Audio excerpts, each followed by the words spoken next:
Into session at 3:01 p.m. It's great to see the chambers with a full house. Commissioners, great to see you. Madam Attorney, Mr. County Administrator.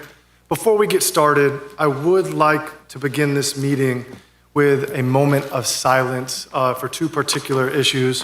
One, we had a recent passing of someone who was a friend of mine, a Tallahassee police officer, Cody Terranova, passed away in an accident about a week and a half ago. And then this is the 1 week anniversary of the shooting from Florida State University that took place in April of last year. So if everyone would join me in a quick moment of silence.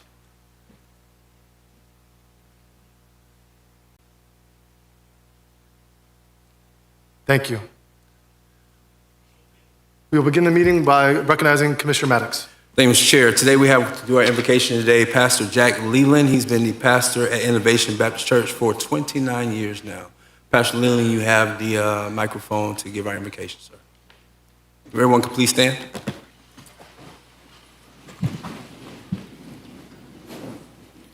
Shall we pray?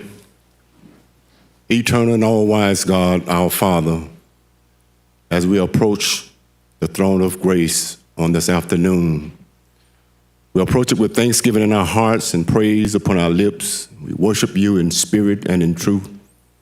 And we thank you for the many blessings that you have given unto each of us. At this moment, we invite and invoke your presence in this great setting. We ask that you bless the leadership of our county, the laity of our county, and those who are much concerned about Leon County.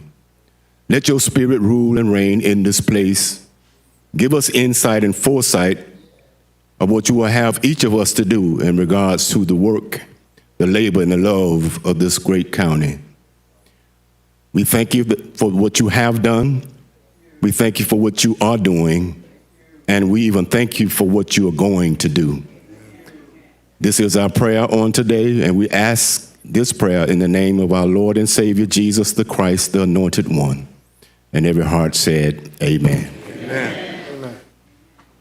Pledge allegiance to the flag of the United States of America and to the republic for which it stands, one nation, under God, indivisible, with liberty and justice for all.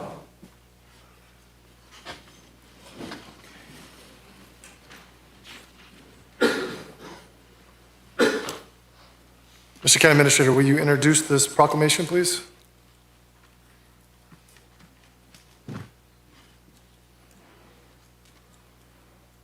Will do, Mr. Chairman. Just waiting for my technology here. Just be one moment. Here we go. I've got it up here.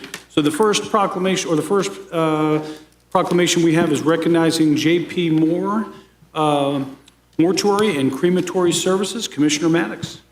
Commissioner Maddox, you're recognized.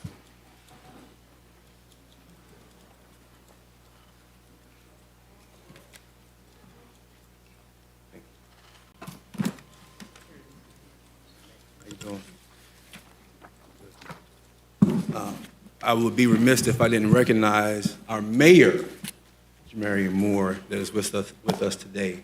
Mr. Mayor, we're honored to have you here today, and I'm honored to present this proclamation to you. Whereas in December 2020, Jamarion J.P. Moore founded J.P. Moore Mortuary and Crematory Services, beginning with a single chapel in Madison, Florida.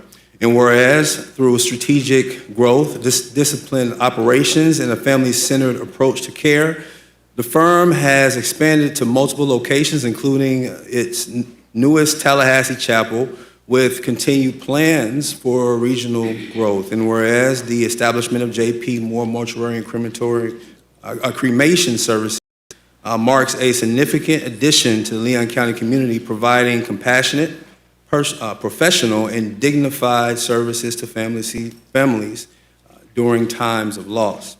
And whereas Jamarian Purcell. Okay, Purcell. Jamarian Purcell, J.P. Moore, okay, it's all right there.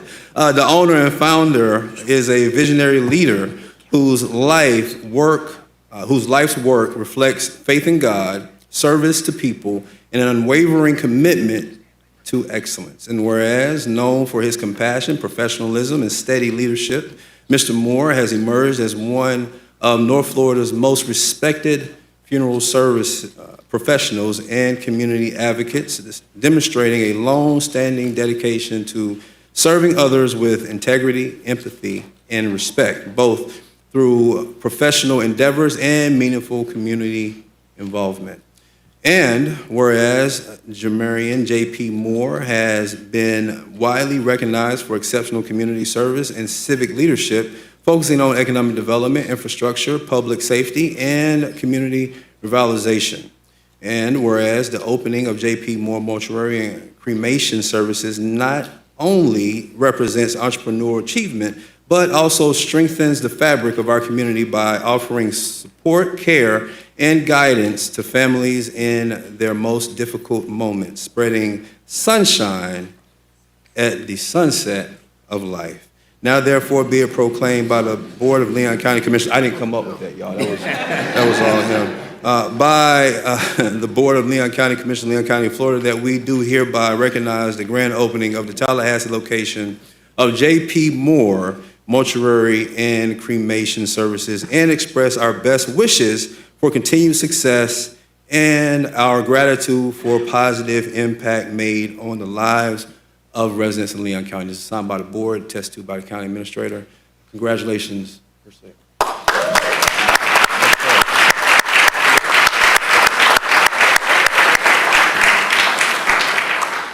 To this board, to my family, and to those who all gather here in these chambers, it's very simple. With our work and our impact that we will make here in Leon County, may the works we do speak for us. And my grandmother taught me as a child, if I can help somebody as I pass along this way, staff, will you stand, please? Then our living shall not be in vain. To God be the glory. Thank you, Commissioner. Thank you.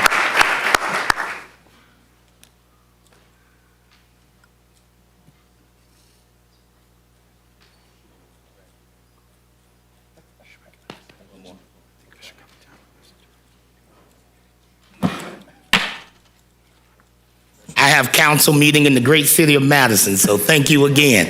I'm on my way. Thank you.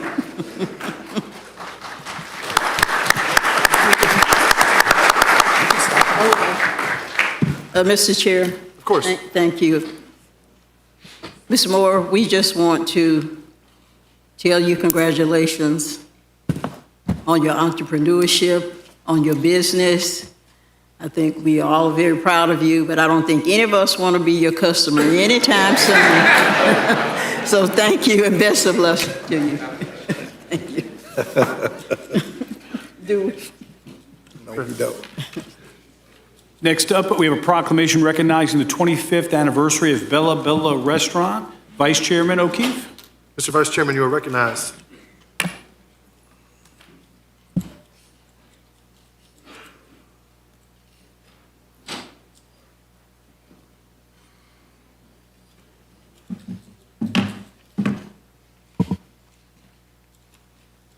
This is not for y'all. The next one.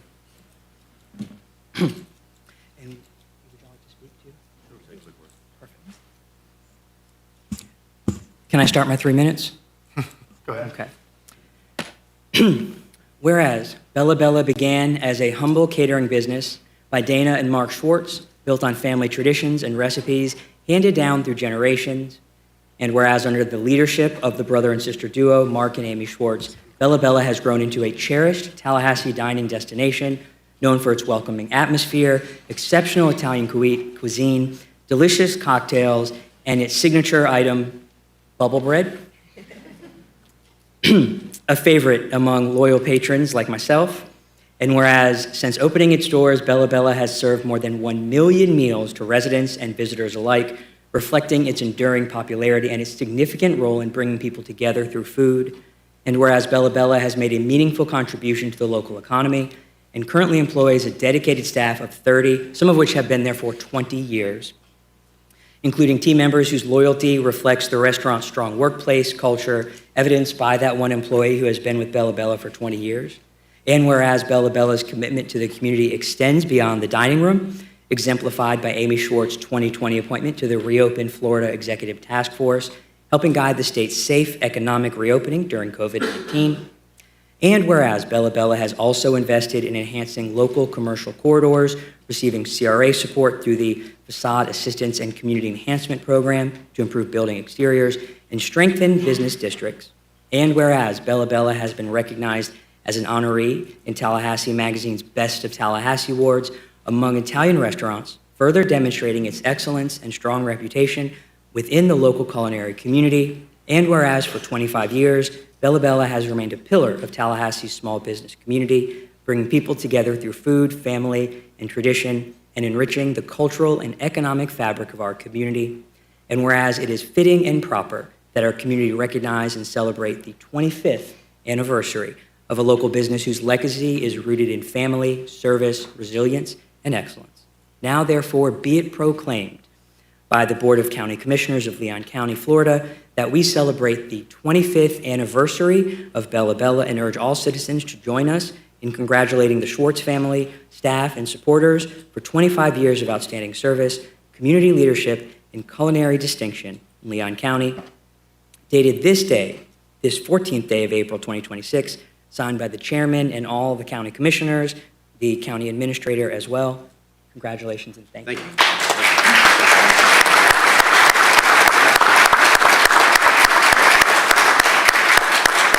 Thank you. Thank you very much. We wouldn't be anything without the customers that we have, so we'd like to thank all our customers for being loyal.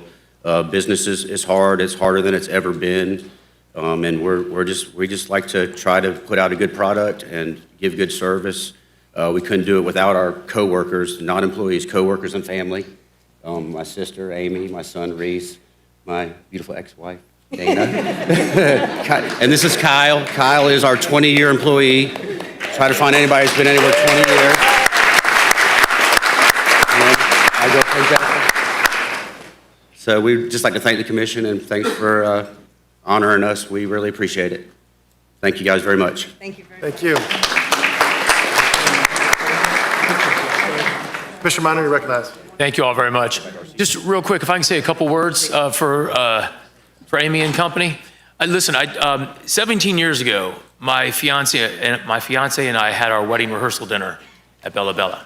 Yes. And we had people come from all over town, all over the state to come to Bella Bella. They had an incredible dinner. And a few years after that, we started bringing our daughters to Bella Bella. And we go there for special occasions, and we sit outside and near the garden. And my family has a special connection to Bella Bella. Thank you. Not only is the food outstanding, but we feel like it's part of our lives. So Well, thank you thank so you for much. everything you all do. Thank you. Yes. We'll be Not a back. bad neighbor either. Right. Thank you all very much. Thank you. Thank you so much, everybody. So, ditto to everything Commissioner Minor said. I just had one question. If y'all didn't bring bubble bread, y'all didn't bring bubble bread? Those bubble breads apart. Thank you. Just want to make sure.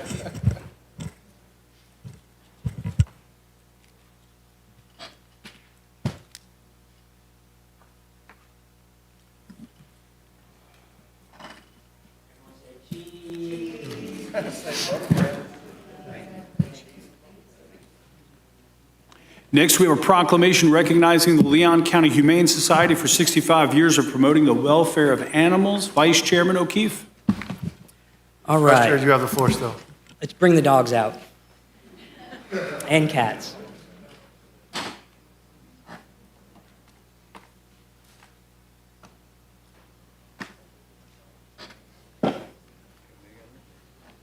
Oh, who is this? This is Pearl. All right, all right. All right. Everyone gather in as close as we can.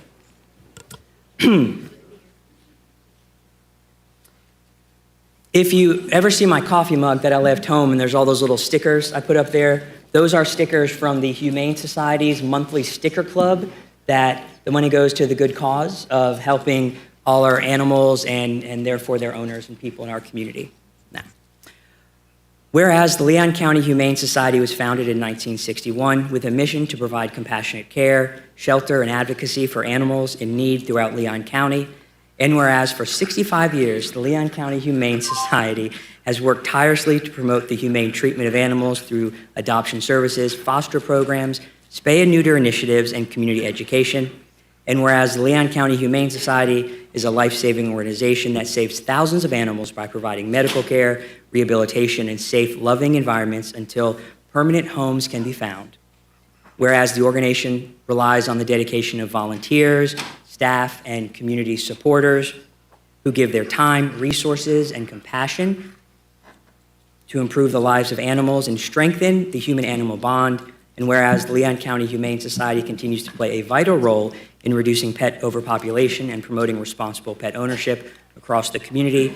And whereas this milestone anniversary represents decades of commitment, growth, and positive impact on both animals and residents of Leon County, now therefore be it proclaimed that the Board of County Commissioners of Leon County, Florida, that we celebrate the Leon County Humane Society for 65 years of outstanding service, compassion, and dedication to the welfare of animals and the betterment of our community, dated this 14th day of April 2026, signed by the chairman and all commissioners and County Administrator Vince Long. Congratulations.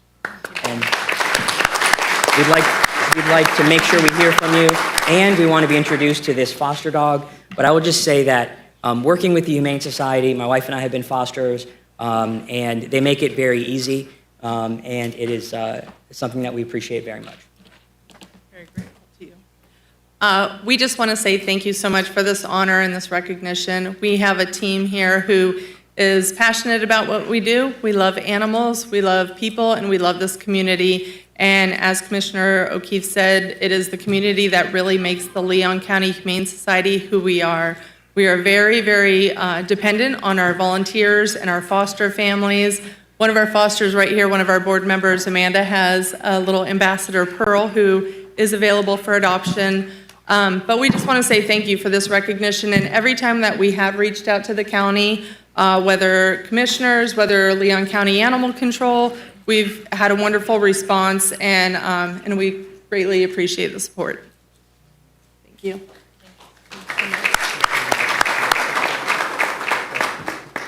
Commissioners, any comment? I have a brief comment. I just would like to say I appreciate all the work that you guys do. I have rescued a dog back, 3 or 4 years. Actually, it was 2022 during my first campaign. And it served a family member who was looking for a dog very, very well. We still have this dog to this day. I also would like to give Mr. Vice Chairman a big shout out here. I don't know those of you who are friends with the Vice Chairman on Facebook, but he is always fostering dogs from our local Humane Society. So he really does lead by example in his support for the Humane Society. So thank you all for being here, and thank you for the work that you do.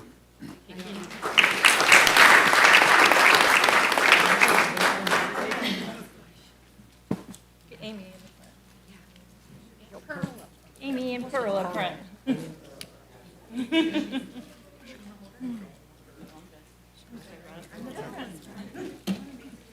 Next up, we'll have a proclamation recognizing Mr. Carl Hook as statewide volunteer firefighter of the year, and that will be Commissioner Cummings on deck. Commissioner Cummings, you have the floor.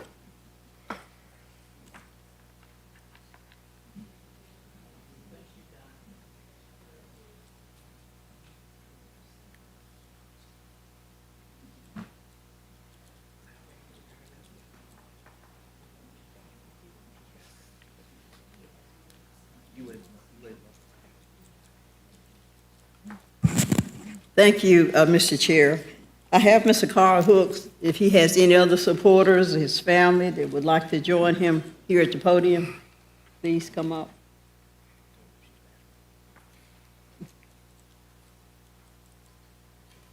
Why don't you stand over here? Thank you, Mr. Chair. I had the honor, I believe when I was chair of the commission, to recognize Mr. Hook as the Leon County Volunteer Firefighter of the Year. And so today it's my honor to read this proclamation where a couple of months ago I was at the ceremony where he was honored as the state of Florida Volunteer Firefighter of the Year. And so we are very proud of that.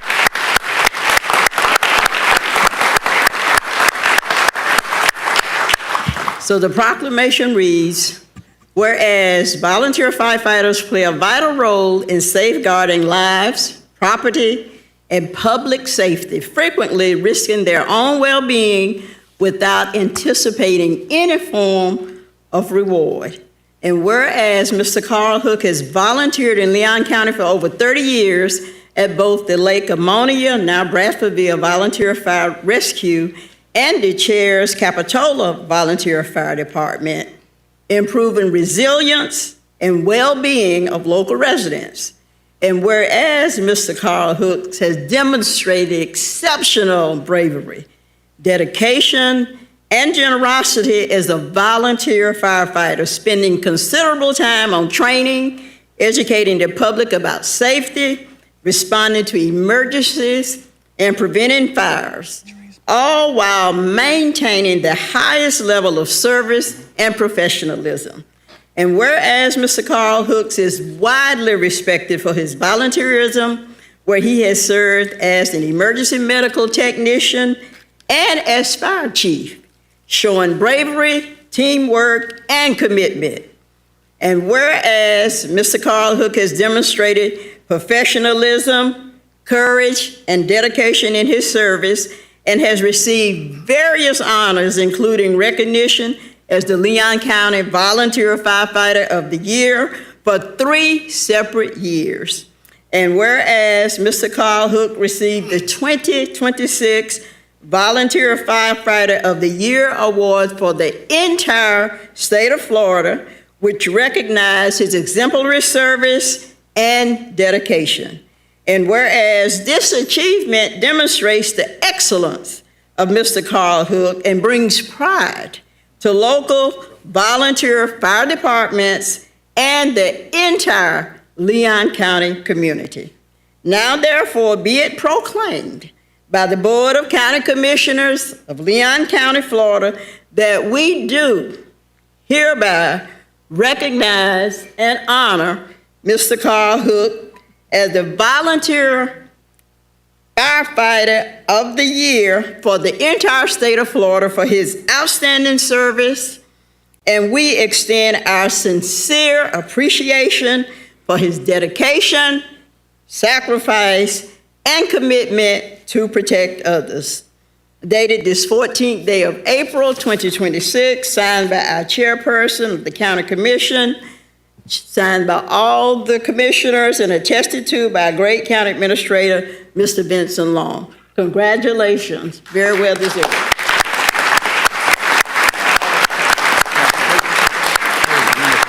Is this me? That's you. Would you like to say something? Yes, I would, thank you. Wow. Okay, I'm actually lost for words again.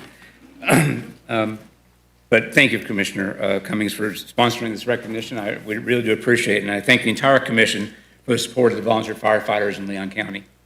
But I would like to point out, we all recognize that you attend every volunteer function I've been with, you've been there.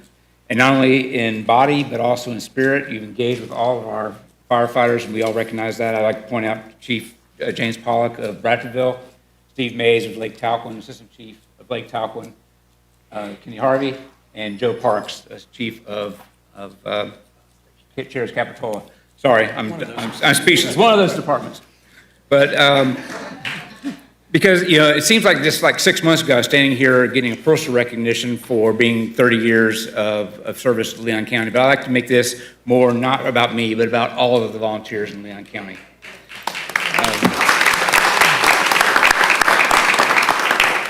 A lot of great things have been happening in the volunteers in Leon County. I'd like to sit down with each of you commissioners and have an opportunity to talk about what the great things. I actually have 4 pages here. I won't read it right now because I think y'all have some other things you'd like rather do.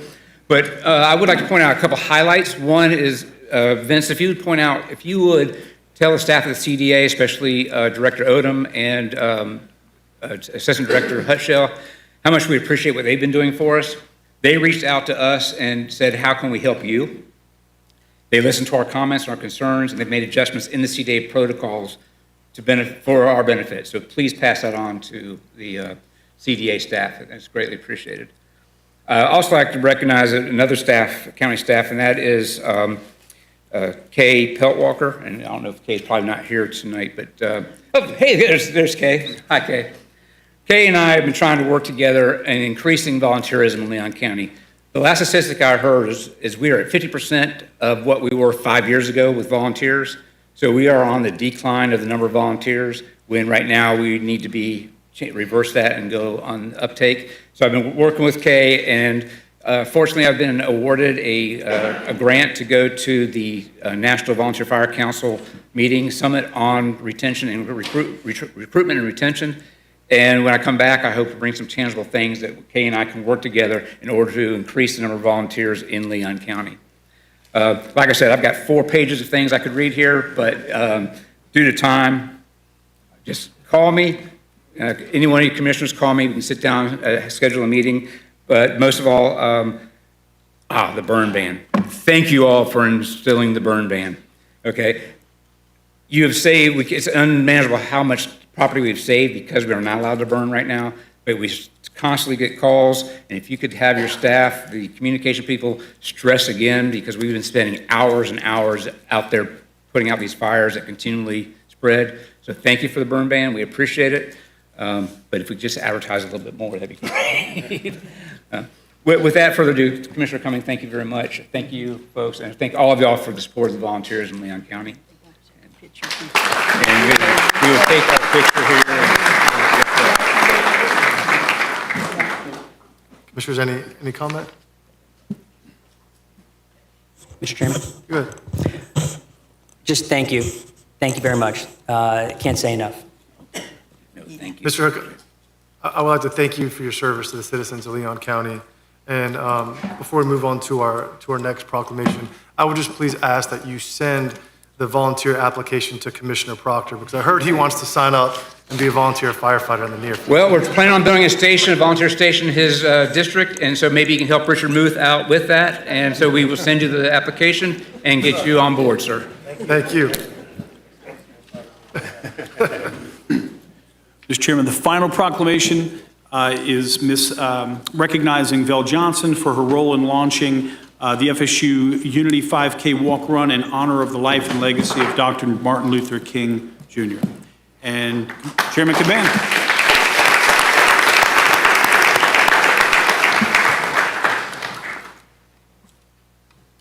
Commissioners, I asked Commissioner Proctor to join me in presenting this proclamation because he's gotten to know Vel as well, and he represented our board Saturday morning at the event and did a wonderful job. Before we get started, I would like to introduce Vel Johnson. As a community strategist and the founder of Visage Communications, Vel is truly someone who brings people together. She has built her career around connecting people, and I saw that very quickly when the first time we got coffee. What was that, earlier this spring? It was a quick connection, and she's just very inviting, and the eagerness to do business and strengthen relationships and creating opportunities for other people. And I think that's what makes you as a person so special, Vel. Whether it was helping lead the Tallahassee-Leon County Bicentennial or organizing the inaugural FSU Unity 5K, Vel has a special way of turning big ideas into meaningful moments. And that anything, she's someone who deeply cares about this community and works every day to make it stronger, more inclusive, and more connected. With that being said, I welcome Commissioner Proctor to present the formal proclamation. Commissioner Proctor. Thank you, Mr. Chairman. Good evening, ladies and gentlemen. Chairman, commissioners, staff, it's a real honor that the chairman has asked me to read this particular proclamation. Because it is a tribute to the Civil Rights Institute at Florida State, I would like to ask perhaps the Dean of Civil Rights, the Beacon Institution representing historically civil rights in this community, the Reverend Dr. R.B. Holmes, if he would join and lend his shadow in this reading. Also, I like, Mr. Chairman, if you would forward the shadow of Mr. Fred. Fred, come on up here, Flowers. It's just hard for somebody that looked like a thorn to think of his name as Flowers. So that's the problem right there. And this is a moment of which today I feel as though I'm grieving as an instructor of political science, as a graduate of a very important school in Mideast United States, that is also a Beacon Institution of Civil Rights, that today some of the issues that we're dealing here for our commission to consider with anti-DEI, it means a lot, and I'm somewhat, Val, emotional about this.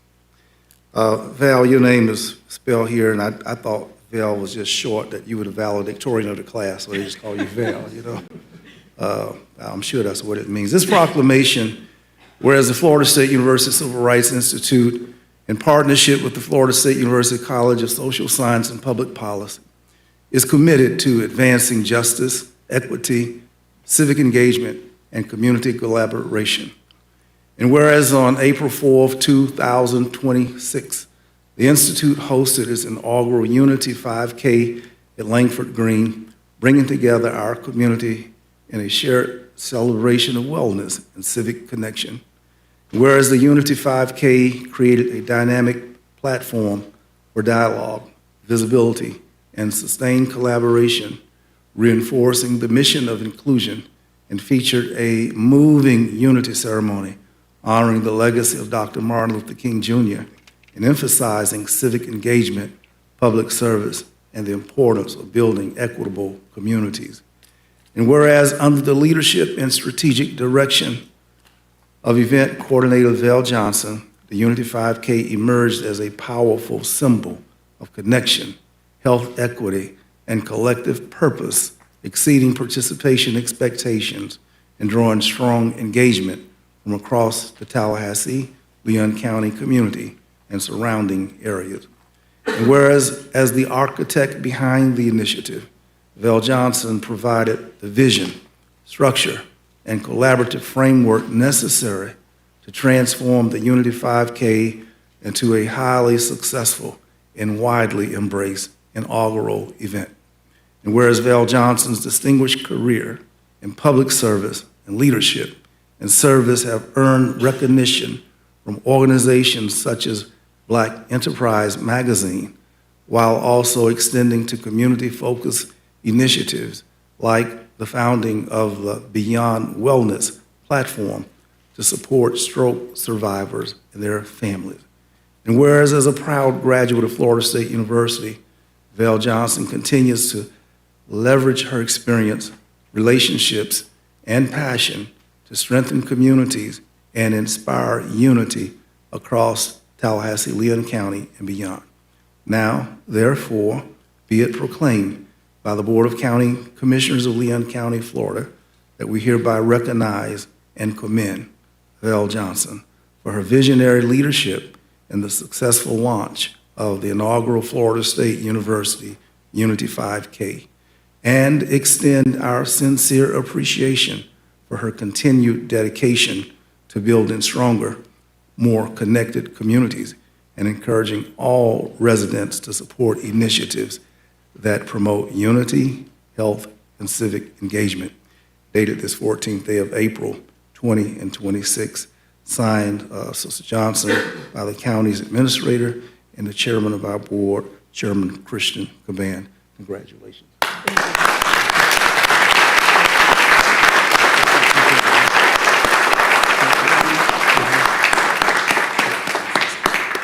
Thank you. Yes. I'd like to ask if the director of the Civil Rights Institute could come forward, please, and everyone else who worked with me as a part of the Unity 5K initiative, interns, planning committee members, Unity 5K team. I would be nothing without these individuals. Thank you, commissioners. Thank you for this opportunity. This is truly an honor and a pleasure. As I said, I'd be nothing without these individuals. You can plan all day long, but if you don't have anyone to help to implement the initiative, there's nothing. The individuals standing behind me, I'd like for them to just say a couple of words if they'd like to. I would like to first introduce Mr. Ted Ellis. He's the director of the CRI, the Civil Rights Institute. Thank you very much. Val is so deserving of this recognition. She cares about the community. She cares about others. She gives more than 100%, and I'm thankful.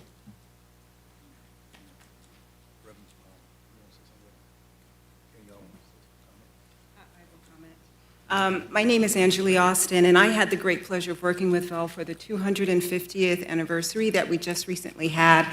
And I cannot thank her enough for the detail and also her opportunities to really go out into the various communities. So, congratulations.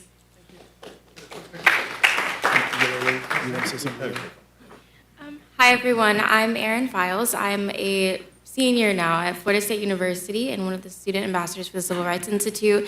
And I just want to take a moment to say it's rare to find a mentor like Ms. Johnson. She is truly dedicated to Tallahassee and has sacrificed more than you all will know to put on all of the initiatives for this community. And she still makes time to mentor students like me and our entire team of interns. And so we have a rare gem here in Tally. And then, community, I say to you that sometimes it's not necessarily what you do, it's the timing. And in this moment, the timing of right now, not even sure if the word civil right will be available to our community, or if it's going to be available to the Florida State or in the State University system, civil rights. So this is very meaningful, and it's the timing with which Val had the courage to stand up, pull this together, and make her statement in her own tender way. We appreciate her lifting up the Institute of Florida State of Civil Rights. Please give her one more hand.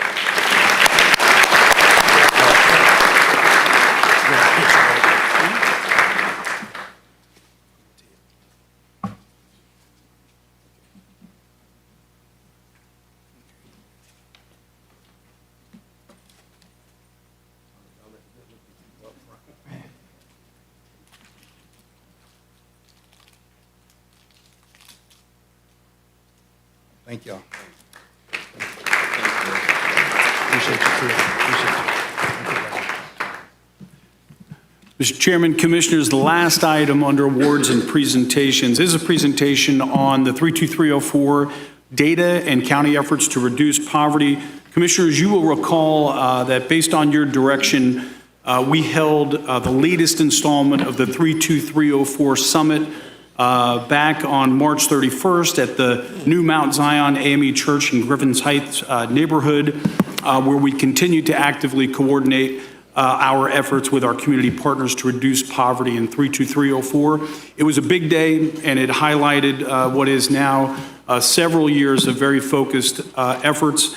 And Commissioner, our Chairman Caban and Commissioner Proctor were there, and they didn't want the rest of the commission to miss out, and they told, we did about 8 hours that day, and they wanted us to replicate that here tonight, so we're going to go ahead. No, I'm just kidding. It won't be quite the 8-hour version. It'll just be a few minutes, but we've got our dynamic duo of Abby Thomas and Marcus West here from our county Human Services and Community Partnerships Division, who do the work every day, and with that, I'll turn it over to Abby and Marcus to provide a brief presentation to the board. Mr. County Administrator, one moment, please. Mr. Chair, We have individuals here that want to speak on the under-agenda item, the 3-minute under-agenda item, and they have other engagements. It's pressing for time, so I want to move, if we would move the 3-minute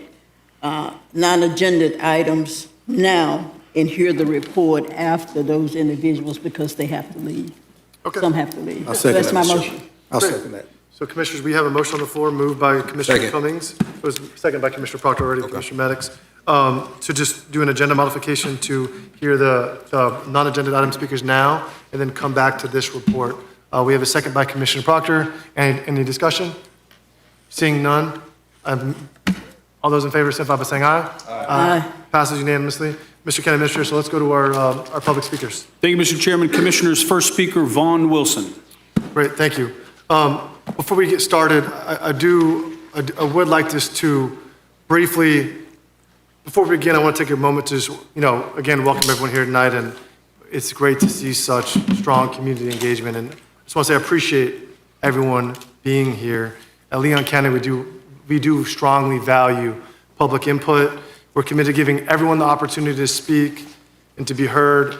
At Leon County, we don't have a time frame at which limits public comment time. And so, Mr. County Administrator, how many speakers do we have? Looks like 8. 8, okay, great. So we can take as much time as we need to if there's more speakers want to jump in. We do set a time of 3 minutes per speaker.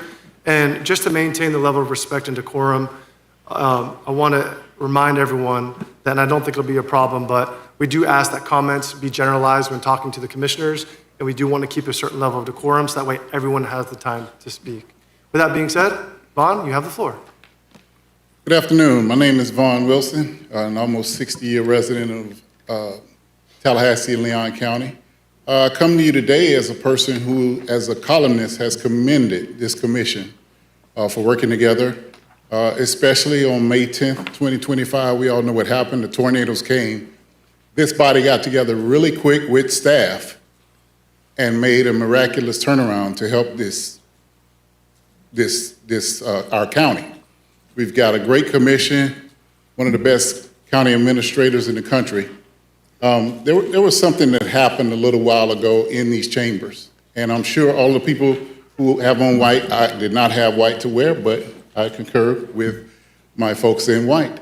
That raised a lot of eyebrows, and it was something uncharacteristic of this body. I would like to say, because I know a lot of people are going to have points to make that would probably echo a deep dive by me into that situation, is that we cannot in Leon County become like the world is in politics. We have to continue to work together. I grew up in a society where an elderly woman that was beloved and wise was called auntie. We call them aunties. I don't call Commissioner Cummings auntie, I call him Ma Carolyn. That's a whole different rubric.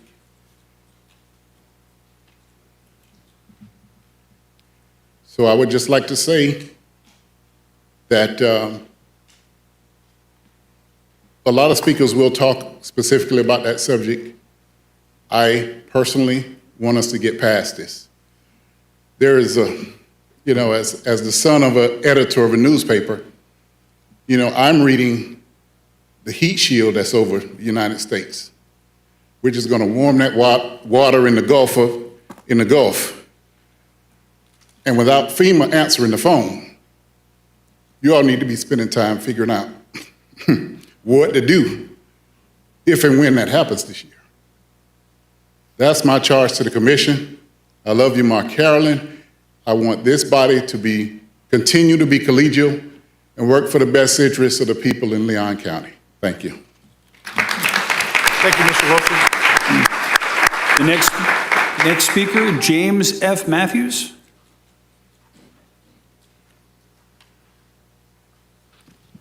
Thank you, Mrs. Chairman and members of the commission.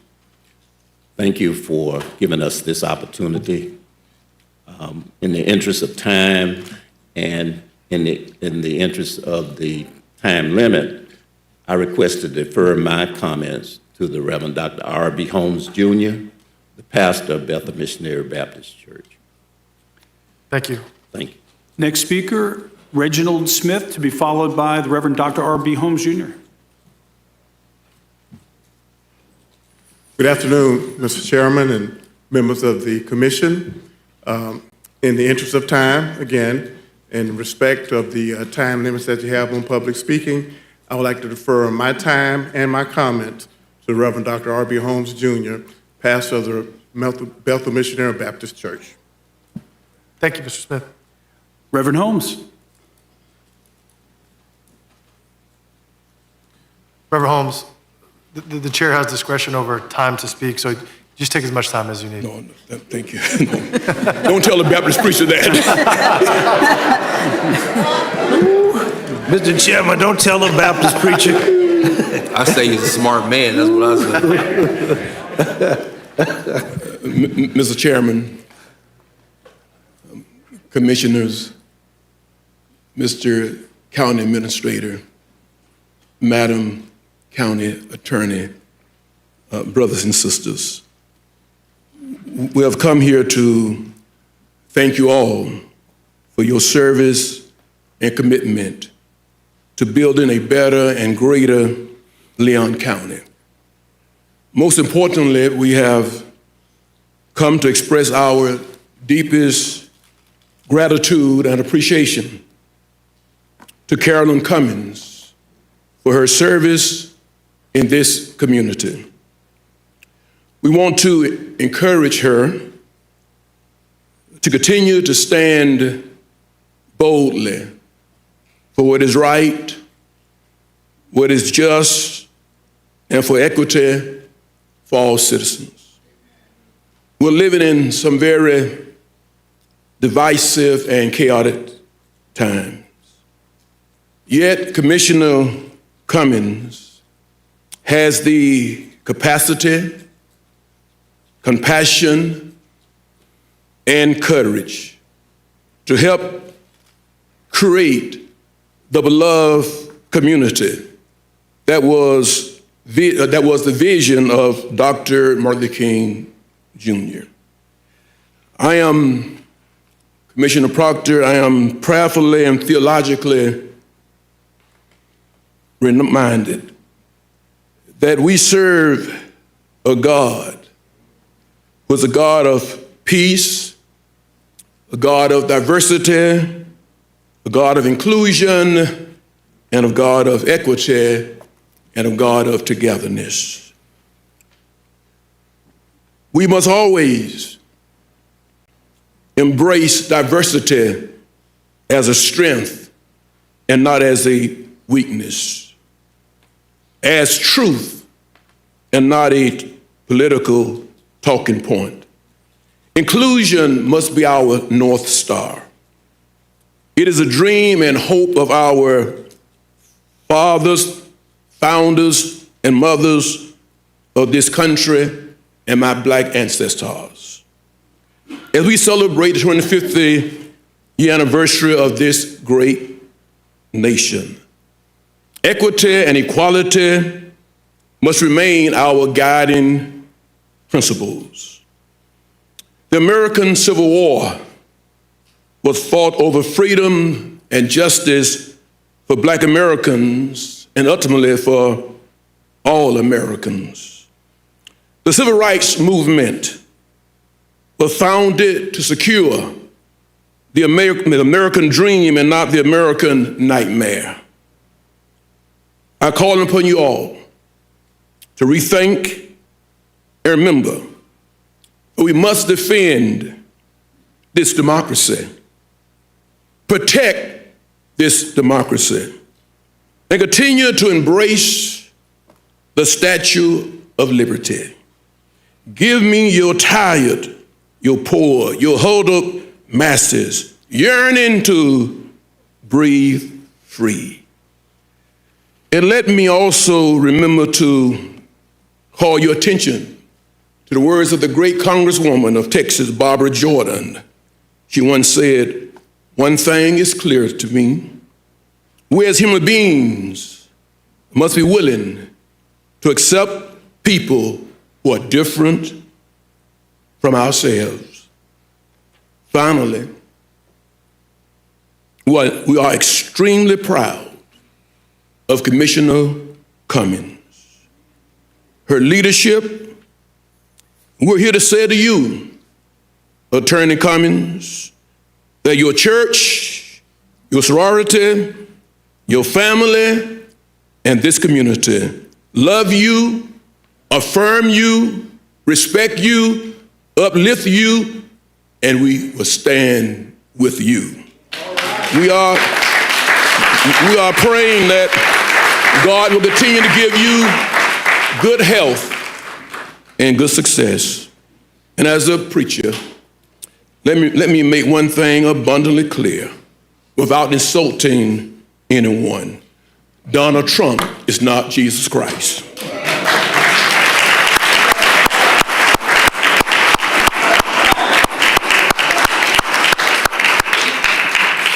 Thank you, Reverend Holmes. Next speaker. The next speaker, Ernest J. Lane, to be followed by Stanley Sims.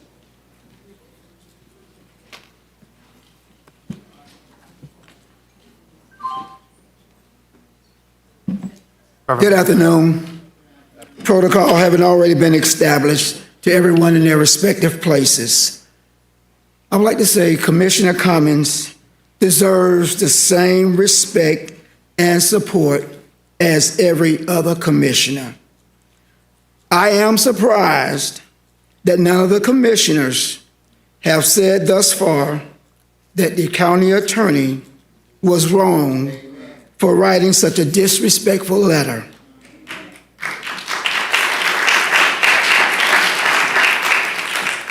If any of us had written such a letter to our boss, we would be disciplined severely or fired. Commissioner Cummings was not supported by her fellow colleagues, but this community and those of us who vote are here to support her today.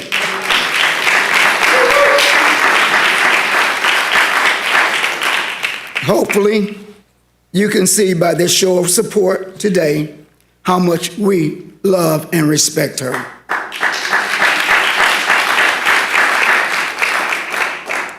Commissioner Cummings has consistently conducted herself with professionalism and respect, and this commission must match her professionalism. Thank you.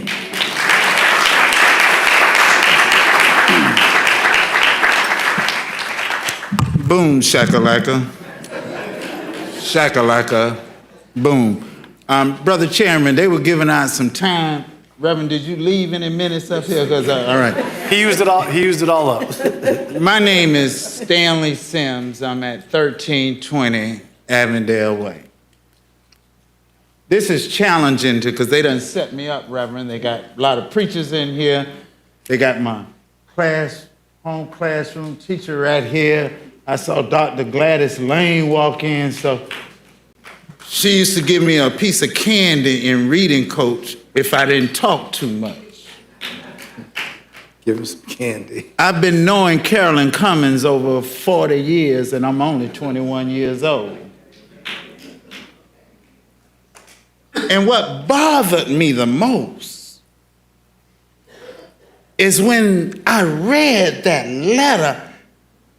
See, I'm a country boy. I thought at the end she was going to say, now, and I'm going to spank your behind for doing what you're doing. And what get me the most, that's not the first time that question has been asked. Proctor has asked the state attorney's office, why you ain't got no black attorneys? He has asked the public defender's office, why you ain't got no black attorney? And guess what, Vince? He even asked Capital City Bank, why you ain't giving loans to black people? Because I went up there and got one. I had the paper in my hand. And so it bothers me. It bothers me, Reverend Holmes, and because if we gonna be this wrong, let's be wrong consistent. I have a problem when you can publicly reprimand a black attorney Susan Dodson, who I'm not a favor of. But then you walking on eggshells when it comes to the county attorney. And Reverend, here's one other thing too. How can you not know you got a black man? Even Trump know he got one. But see, you can't go where you don't know.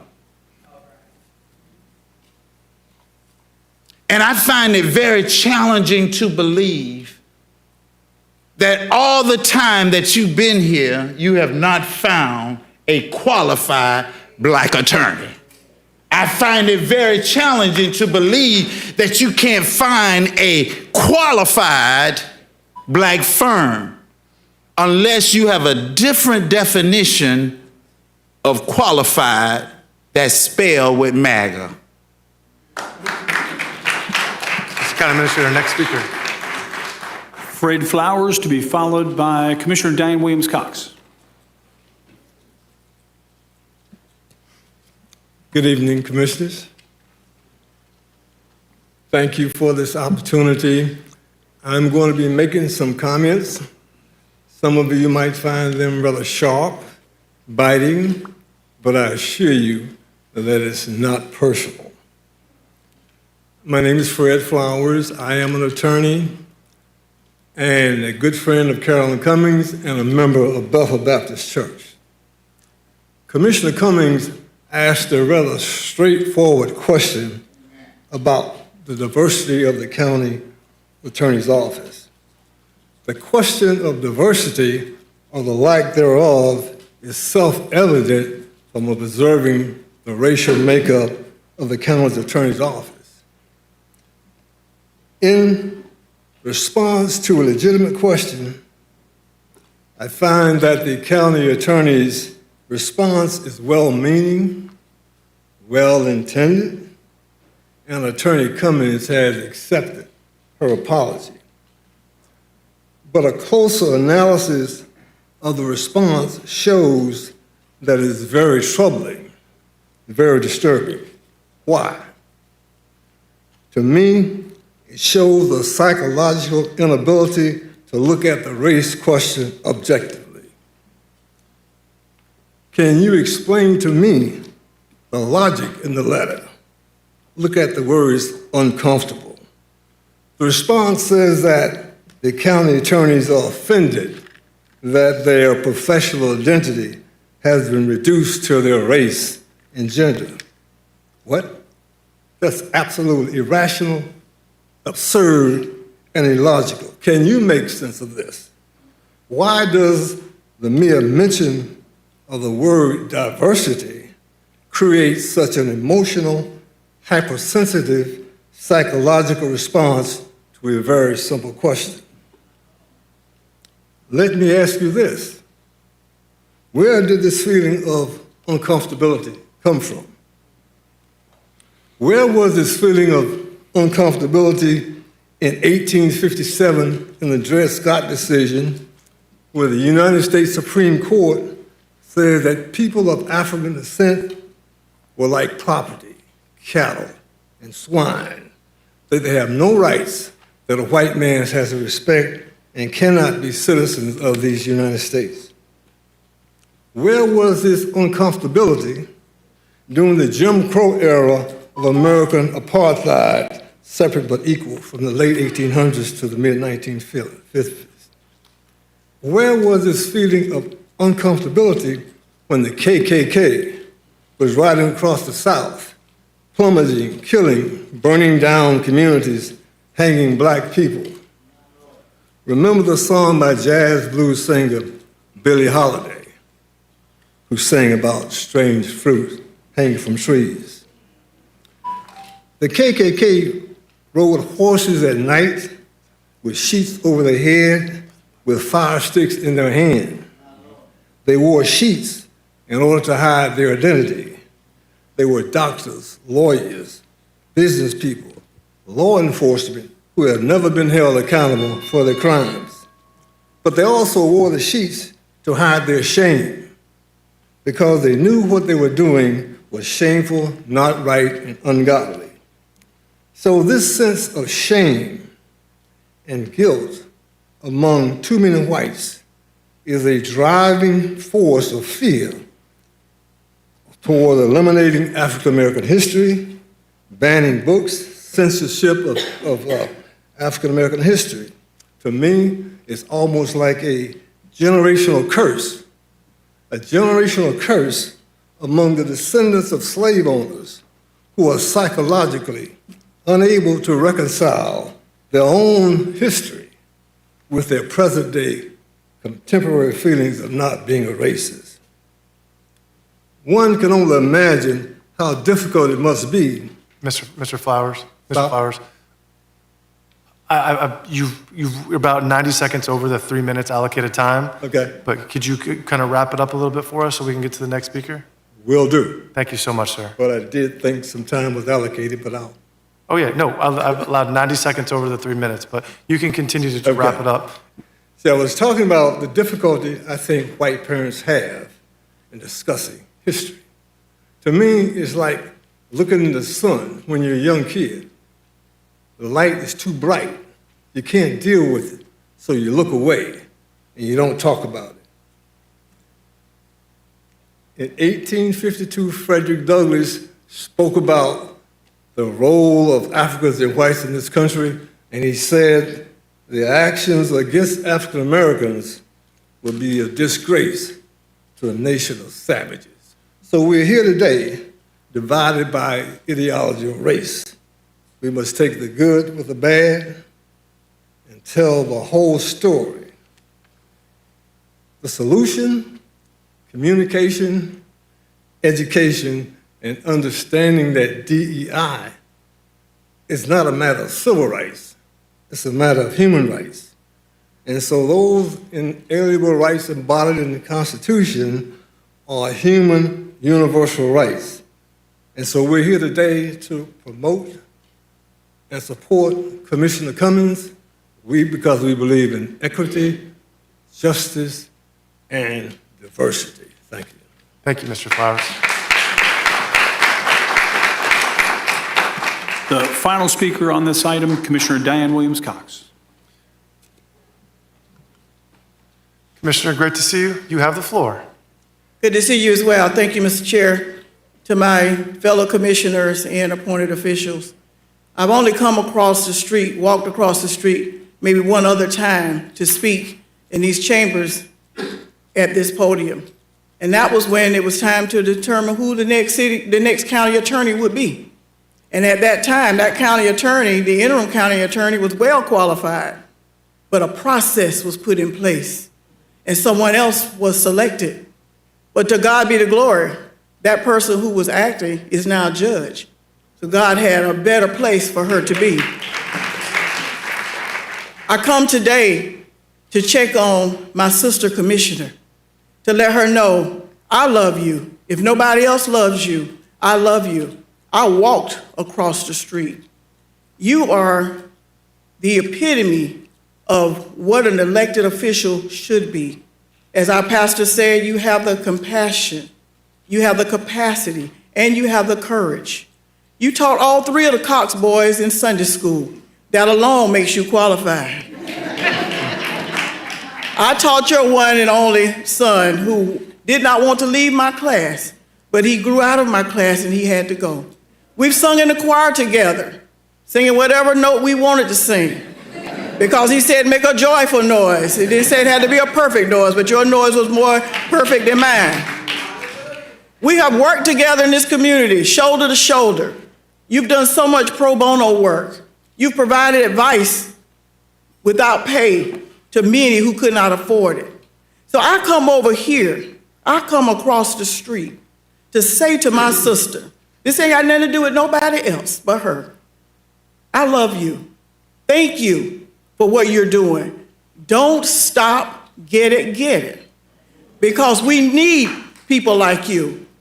A gubernatorial candidate that I am supporting said, you cannot be it if you cannot see it. We see you, Commissioner Cummings. The other little girls see you. And they one day want to be where you are. They one day want to be a decision maker, one who is well respected. That is who you are. Whether you chose to be it or not, you have been God ordained to be who you are. All the way from Mississippi to Florida. We thank you for making that sojourn. And we thank you for what you mean to our community. Now, I hope, being the only woman on this commission, that these gentlemen will respect that fact and will stand for you, will stand up for you, no matter who comes for you. And in the words of my auntie, Maxine Waters, if I didn't send for you, don't come for me. God bless.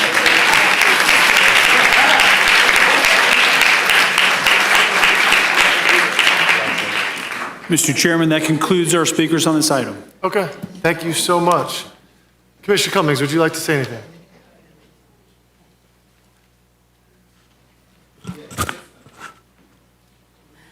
Thank you.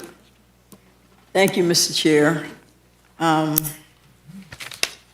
all of you in white that came to support me, those of you not in white that are here in support of me, I just want to thank you from the bottom of my heart to my pastor, assistant pastor, all the deacons, members that I walked alongside with and have done so for over 35, 40 years.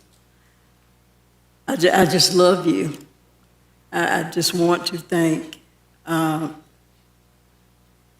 pastor for all of his encouragement he's given me over the years, all of his support. He's always been stellar. He and his wife, Vaughn Wilson. I love him, his mom, his family. James Matthews, Reggie Smith, supporters. Ernest Lane, I love him to death. He's always been there. And Stanley Sims, my brother. Fred Flowers, my brother, my fellow attorney who helped me in my practice. He's more seasoned, but I could always go to Fred for advice on any case.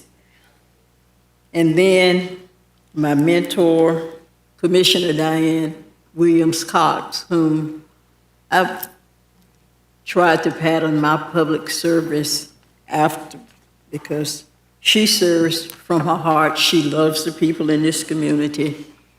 And I have tried to epitomize that love and support.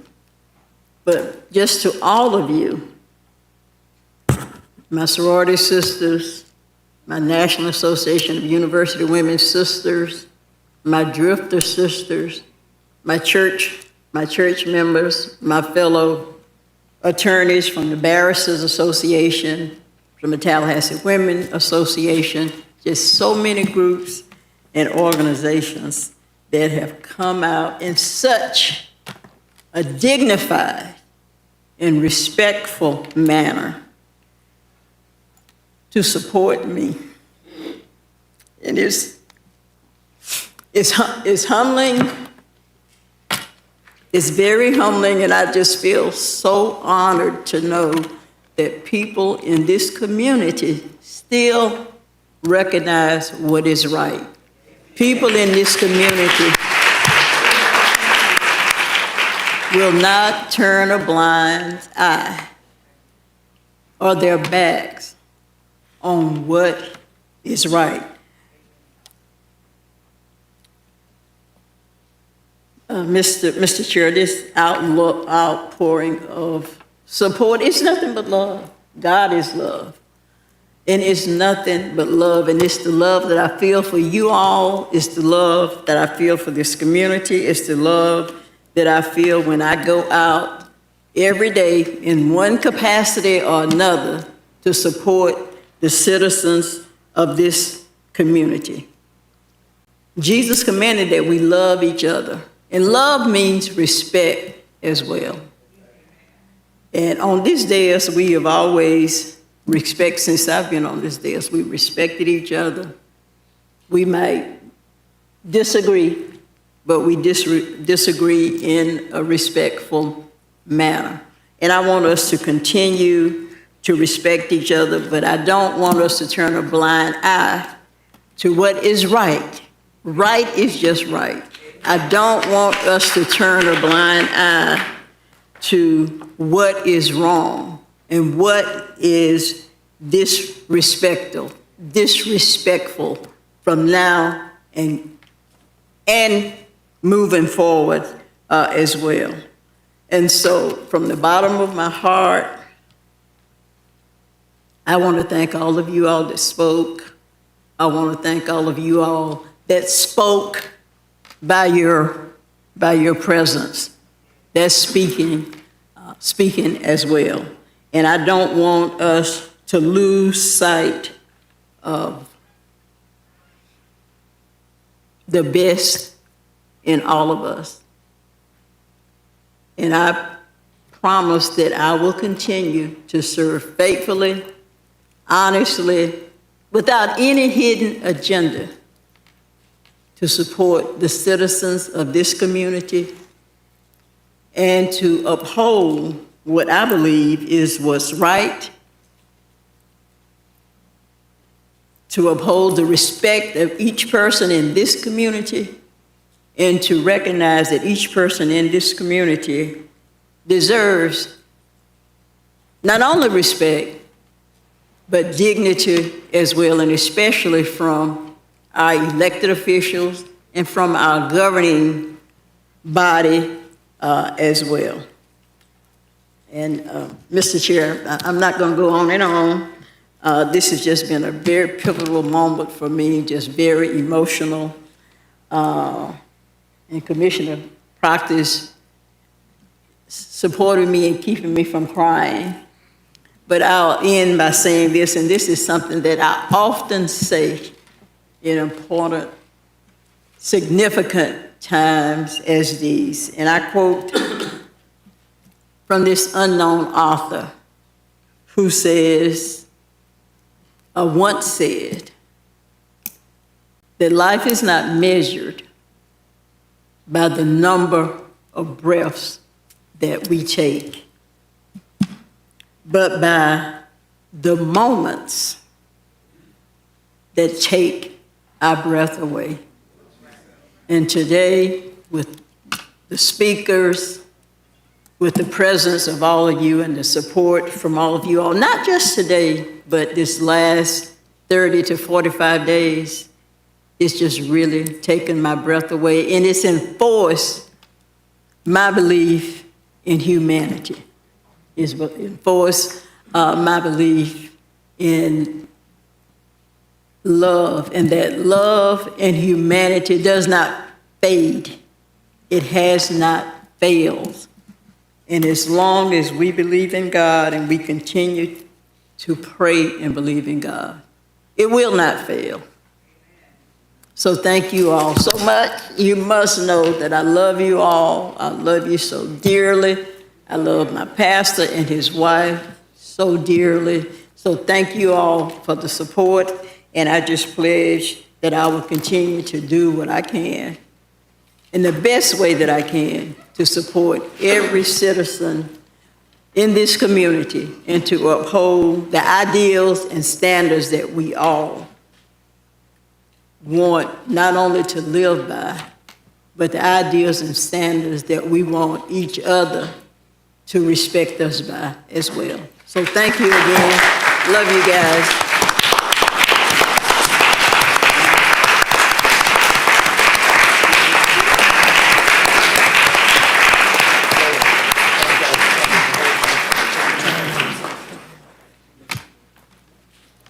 All right, everyone, thank you all for coming, and I appreciate and respect the decorum that everyone showed. It really means a lot to all of us. Thank you so much. Mr. County Administrator, I'm going to take a 2-minute recess, and then we'll come up with the presentation. Thank you.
I believed it. Commissioner Proctor, we're calling this meeting back into order.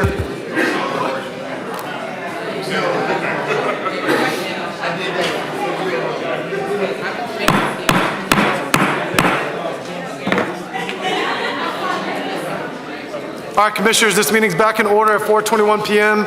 Mr. County Administrator, you have the floor to introduce the item. Thank you, Mr. Chairman. Commissioners, that puts us back on our presentation on 32304 data in the county's efforts to reduce poverty. Let me introduce again Abby Thomas and Marcus West. Again, our dynamic duo from Community or Human Services and Community Partnerships Division. They do this work every day. They're going to talk about the data that was shared at our recent 32304 summit and our continuous efforts to make progress on our objectives. And with that, Abby, let me hand it over to you. Thank you, Vince. Good afternoon, Commissioners. As Vince said, this was about a 6-hour presentation, and we've condensed it to 4 slides. So we'll go quick, but we held the summit a couple weeks ago, and this was in continuation of efforts from 2019, the 2019 summit, and that was response to a Harvard study and a study from the University of Toronto, as well as a Florida Chamber of Commerce report that 32304 was one of the poorest zip codes in our community. And so at the summit, we provided information on updates to key trends, as well as ongoing efforts the county's taken with its partners just to impact the lives of residents in 32304. So this afternoon, we'll share a brief overview as well as our ongoing efforts. I'm going to actually turn it over to Marcus now to talk about the data before I come back to talk about our efforts. Good evening, Commissioner, and thank you for allowing us to present some of the findings that we shared at the 32304 Summit. So as Abigail said, this journey was very comprehensive, and we're going to highlight some of the changes that happened over time. And what you're going to get this evening is a visual presentation of some of the key indicators that were shared during the 32304 Summit. So today, I'm not standing here just to talk about where we are or how we got here today. Is more so the context and then how things have changed over time. So what we're going to be talking about is incremental generational change and what the county has been doing to usher that through facilitated partnerships, collaborative efforts, and county initiatives. So the first indicator that I want to speak about is poverty. Poverty in 32304 declined from 56% to 48.7%. When we look at 32304's rate compared to the countywide rate, 32304 experienced nearly a 4 times reduction in poverty compared to the countywide rate. So those are significant strides, and that, again, is a result of our consolidated effort within the county and with our collaborative partnerships. Also, median household income raised. It went from $26,000 to $32,000, which is a 24% increase. Again, we're making strides in this community. Median income also increased countywide, but it grew at a slower rate than 32304. And again, this is from our place-based focused efforts. So poverty connects to long-term stability, but through employment is how we have sustainability. So we're going to look at employment next. And in employment, we're seeing some encouraging movements. Unemployment declined in 32304. Also, the countywide rate also declined in comparative, but 32304 improved more than double the countywide rate. So again, we're seeing significant gains in 32304, even though we're seeing gains countywide as well. We're seeing greater gains in 32304 from our efforts. When we look at health outcomes, infant mortality, when we started this journey back in 2019, I was there, and infant mortality was one of the keynote things that we looked at because it really tells the health of a community when you look at the youngest of those in the community. And one thing that I can say today that I think is profound is that infant mortality declined within 32304 from 10.6 to 8.4. So the rate of decline in 32304 was greater than the countywide decline. And again, that is a milestone. That's something that we want to celebrate because that represents our healthcare system and our collaborative effort and their ability to provide access and resources to the community. The biggest takeaway, again, is infant mortality rate in 32304 is now lower than the countywide rate. Now, when we talk about health outcomes, we also understand that housing shapes family stability and overall well-being. But housing affects way more than just finances, and we're going to talk about some of the housing stats as well. So the good news is home ownership increased from 12.3 to 13.5%. That's a 9.8% increase in home ownership within 32304. Also, when we look at housing indicators, rental burden also declined from 77.2 to 68.7%. So again, we're seeing that 32304 is moving in the right direction. Now, as we talk about some of the great wins, even though we're seeing progress, we do understand that there's still some housing gaps between 32304 and the county-wide rate. So I do want to mention that within this space, the county is seeking to create more affordable housing opportunities. So when we look at all the data, the comprehensive data, 32304 is improving far faster than the county when we look at poverty reduction, unemployment, and several of the health indicators that we looked at. In some cases, the improvements were more than double the county's rate. In other cases, they were even more than several times greater than the county's rate. So we do acknowledge that poverty still remains high. There are still some burdens or some barriers when we look at housing, and those are areas of concern for the county. But the overall takeaway is there's real progress that's been made within 32304, but the real work is not finished. So the encouraging part is that many of the areas that we just talked about where we have gaps are also the same areas where the county and its partners are already investing time, resources, and strategies to address these. And that's what, and again, the data is just the data without the context. It's through these partnerships and our effort that these trends are moving in the right direction. We're going to talk about what the county is doing and as far as how investment and collaborative partnerships are helping move these trends. We're going to hear a little bit more from Abigail to speak about that.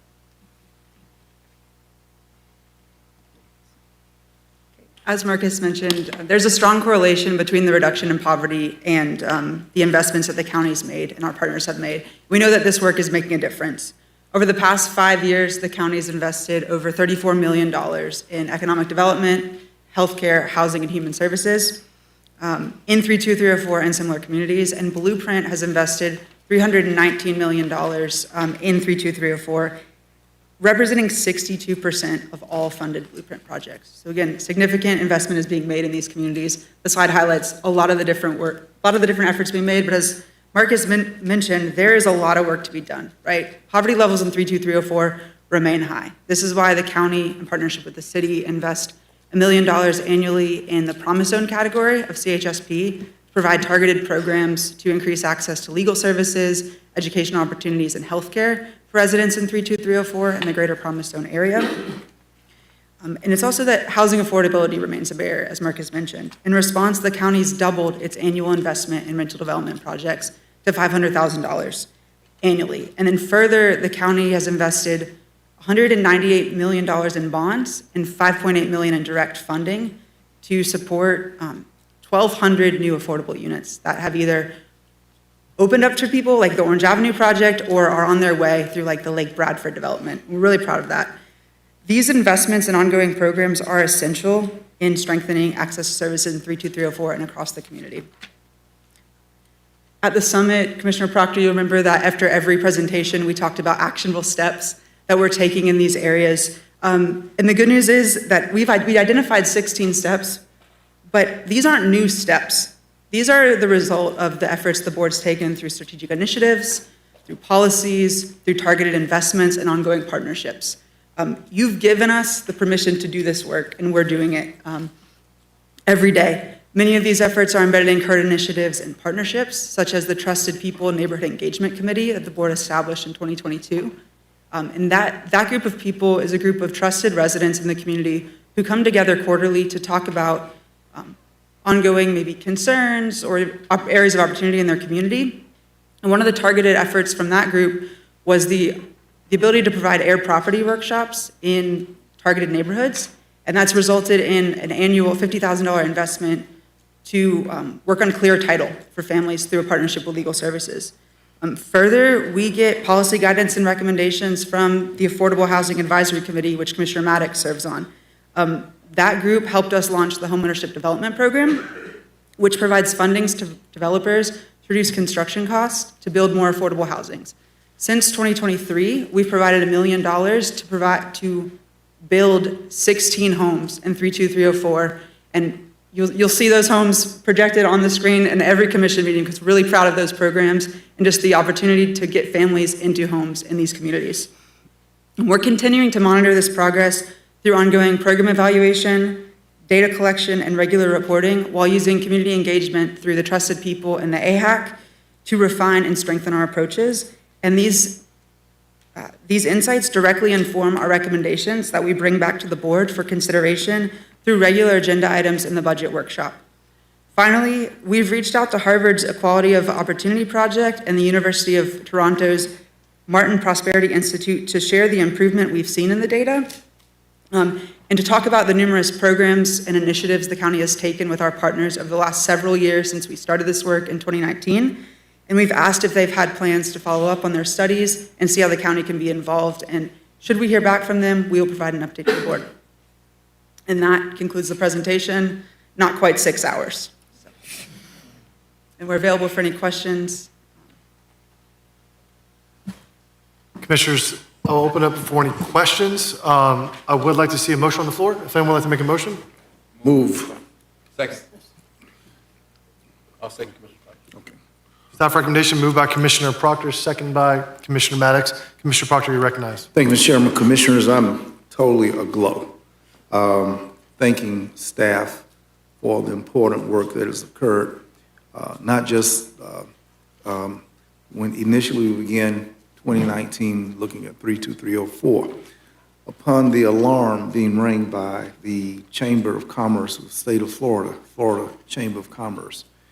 And this body has not, Mr. Chairman, ignored your district and my district and left us stranded without our efforts to unite and to go in and to look at steps and to look at actions taken. And what's impressive about this is that this data that we have is measurable. These numbers are measurable. These numbers tell the story over a 5-year look at the area called 32304. And I believe that with the focus and attention that has been given to the area, the partners who've come to the table, the resources, the effort, the time is making a difference. I think that kudos to our staff, Shinkton, Abby, Marcus, Jelani, Matt, all of those for, I think what you did today kind of rubbed off, you know, like I'm getting some of that right there, right now. I'm feeling that right there. All of that makes a difference. I believe that, commissioners, that we're at the step, and let me also say the Tallahassee lenders, the Children Services Council, all of that, those partners who've collaborated. And it puts us in a position now with this data, and it's my hope that we greenlight our staff to continue to take this data, to continue to measure, and to intellectualize a response that represents this board in terms of how this county has taken recognition of ours being the poorest zip code in our county. And what we have done, not only has a brand new business school come up, but what we have done, perhaps in turning this kind of these demographic challenges around, is just as impressive as the rising of a new business school out of the ground here in Tallahassee. I want also to say, Mr. Chairman, that in February, it's our ask that our staff, that we convene beyond stakeholders, which we did, the report that's being given, but that we do a wider reach and an invitation to the community to give a report beyond the stakeholders who've been participants, the agencies, those and leaders, because it takes everybody. And I am as proud, what I'm trying to say, of this initiative and effort as anything that this board has ever tried to do. This brings joy to my heart, and my cup overrunneth, and I'm very proud of the sincere strides that we've made to address these concerns. The community is proud, delighted, and I hope that we will not get weary. We will not stop to rest, but it would be onward soldier march. And I'm putting my credit card on the line as being a continued supporter, not just supporter from the rear, but a leader from the front of convening those resources and letting this great staff do their thing extending this message. I've talked to the county administrator, and I've asked for leniency and support for this staff to do their thing and to tell this story, to put this thing on piece of paper, book form, and what's that word? Social media and all like that. And we got the data. And we want to answer Harvard. We want to answer Toronto. And we got something to say. Thank you, Mr. Chairman. I appreciate it. And also, I call everybody name, but the person that jump-started all of this was my aide, Rachel Holmes, who grew up in 32304 and was just aggravated. And word all the hair off my head, and I'm trying to regrow it. But Rachel started all this and aggravated all of us to do something. Thank you, Mr. Chairman.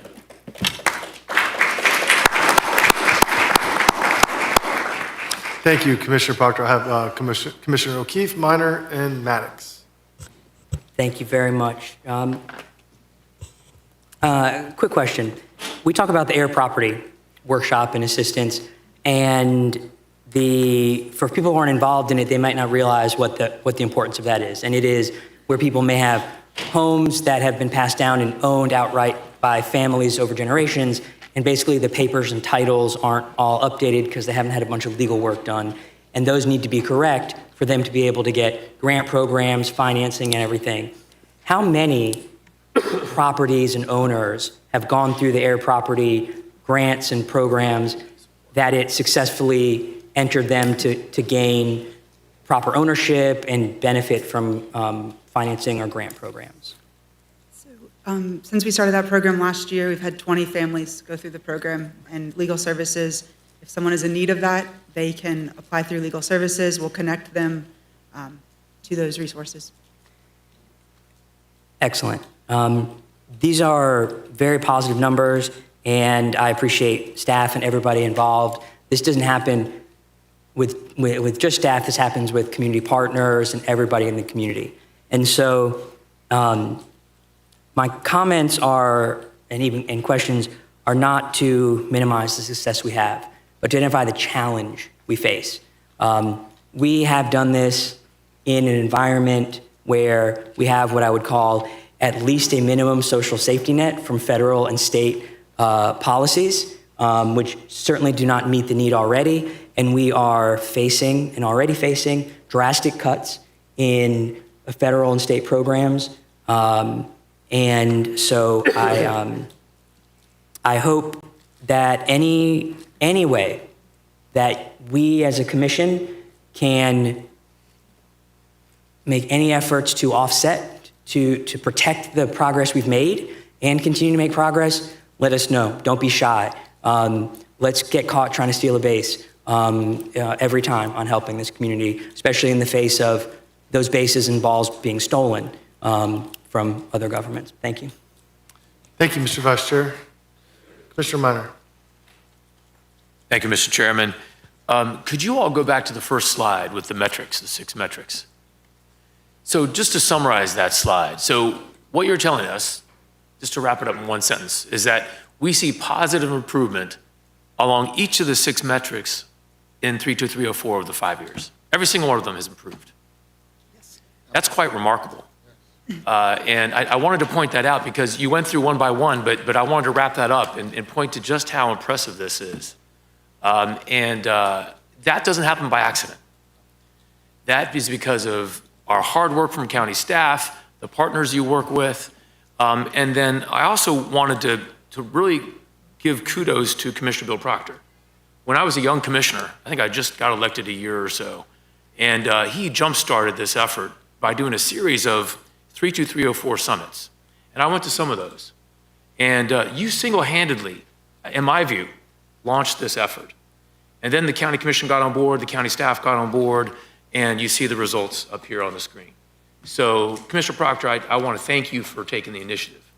And Chairman Caban, this happened before you were elected, but since you've been elected, I've seen you two work in lockstep as leaders to improve this zip code.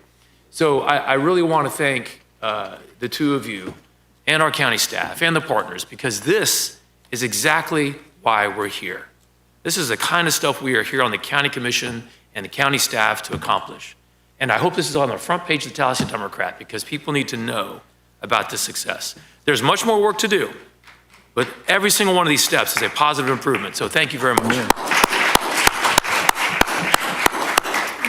Commissioner Maddox and Commissioner Cummings.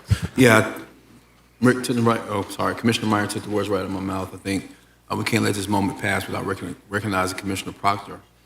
I don't think any of us put in as much work as he did to deal with this issue. I don't know if a lot of us, well, some of us were here on this commission and remember when the chamber came out with that information, and there was a lot of pushback, as you may remember, Commissioner Proctor, on the validity of the information. But we had one commissioner up here who said, without a doubt, that he believed every bit of it, and he was going to do everything in his power he could to deal with the issue. So he started the summit himself. He gives a lot of credit to Rochelle. Rochelle, thank you for the work you put in, because I know it was a lot from you. But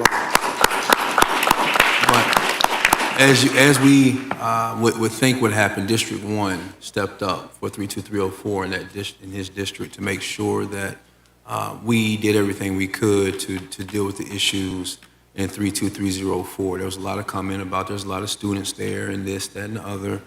It didn't matter what the demographic was. What mattered was that we were going to put in what we could do to make sure that we had results. And I must say, Commissioner Proctor, when you started the journey, I myself thought to myself, there is a lot of students there. There is a lot of challenges there. How are we going to move the ball while also keeping the demographic that's there in place and not changing the look, but changing the look of the people in the community, but changing the lifestyle of the people in the community.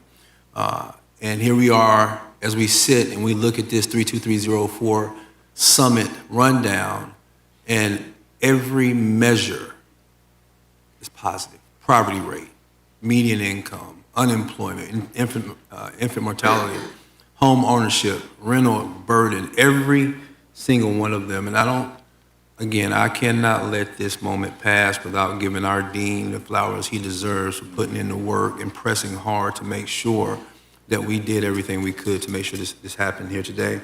I want to thank the county administrator for following the lead of Commissioner Proctor in this commission and trying to tackle this big problem we had in 32304. $30 million, $30+ million, correct, of investment from the county, $300+ million in blueprint investment is the reason that we're looking at these improvements that we're looking at today. But like our staff said, we're not done yet. There's still a lot of work to be done. The people in that community, though they see progress, they are not satisfied, and they should not be satisfied. We have to continue to focus. We have to continue to make the investment. We have to continue to put in the work that Commissioner Proctor has started and follow his leadership to make sure that whether it's north, east, south, or west in Tallahassee, that every community has the investment and the opportunity to thrive. And so, Commissioner Proctor, again, thank you for your leadership. District 1 office itself, Rochelle, thank you for all you did, and I'm proud to say that I have a Commissioner Proctor on my board that's willing to fight those fights. Thank you, Mr. Chair. Thank you. Thank you, Commissioners. I'll close this out on this item. First off, let me start by saying incredible work. Oh, I'm sorry, it's not in the queue. Commissioner Cummings, yeah, I'm sorry. Go ahead. It's not up there, but I may have X'd you out when I did. X'd me out. Go ahead, yeah. Thank you, Mr. Chair. What a tremendous report. This county administrator and your staff is just awesome. And I want to thank you guys for providing me with my own PowerPoint that I could download on my computer. But it's awesome because in every category in the metrics compared to the state, 32304 has excelled compared to the overall state numbers. And so I think we owe a lot of gratitude and thanks to a lot of individuals, a lot of groups, to staff, but certainly Commissioner Proctor This is his district. He has shown some very stern leadership in that area. We appreciate the summits, and I know that they will continue, because even though we have statistics that show that we are improving compared to the state numbers, we want to continue. We want to continue to do that, and I think it's important that we keep the stats and we keep the comparison to show just how well we are doing. And we have put millions of dollars into 32304 that has been labeled as the poorest zip code, not just in Tallahassee, but in the entire state of Florida. So when you look at the efforts of Young County government, the money that has been put into those various areas to improve that marginalized community, I think it's worth noting, but I think we need to continue that effort as well. So congratulations to you all. Thank you for your presentation. I want to thank Shinkton and Jelani and all of those in the county staff that work hard. Absolutely. Let's give them a round of applause. Thank you, Mr. Chair. Thank you, Commissioner Cummings. Great job, team. Like, this is incredible. Great job, Vince. This is, as a commissioner, I'm a tangible results guy. I love seeing sidewalks done, lights, roads. I love seeing, those are the things that people see. This is something people feel, and that's a big difference. When seeing these stats and watching poverty rate, median income, unemployment, infant mortality, home ownership, rental burden, seeing those statistics improve in the right direction, that's something that people feel at home. And so I want to tip my hat off Commissioner Proctor. Since before I was elected, I remember when I was campaigning, I hope it's okay that I share this, but I sat down with Commissioner Proctor and was trying to earn his support on the campaign trail. And he said to me, he said, "Are you going to be my ally in the 32304 zip code?" And I told him, I was like, "I live in the 32304 zip code." And he looked at me and he's like, "You're going to be all right by me." And so, Commissioner Proctor really has taken the lead of this. And Commissioner Minor, you hit the nail on the head. I think this is newsworthy, but I think more importantly, we need to take in the win, but also be humble enough to know that there's more work to be done, right? This is a step in the right direction, but the work is not finished. And so I look forward to seeing this coming back in the near future. And again, kudos to staff. With that being said, let's vote on the item. It's been moved. Okay, no, do we need to vote to accept the report? Okay, well, I believe there was a motion on the floor, so point of order, Madam Attorney, will you retract your motion that you had on the floor? Motion retracted. Okay, great. Next item, Mr. County Administrator.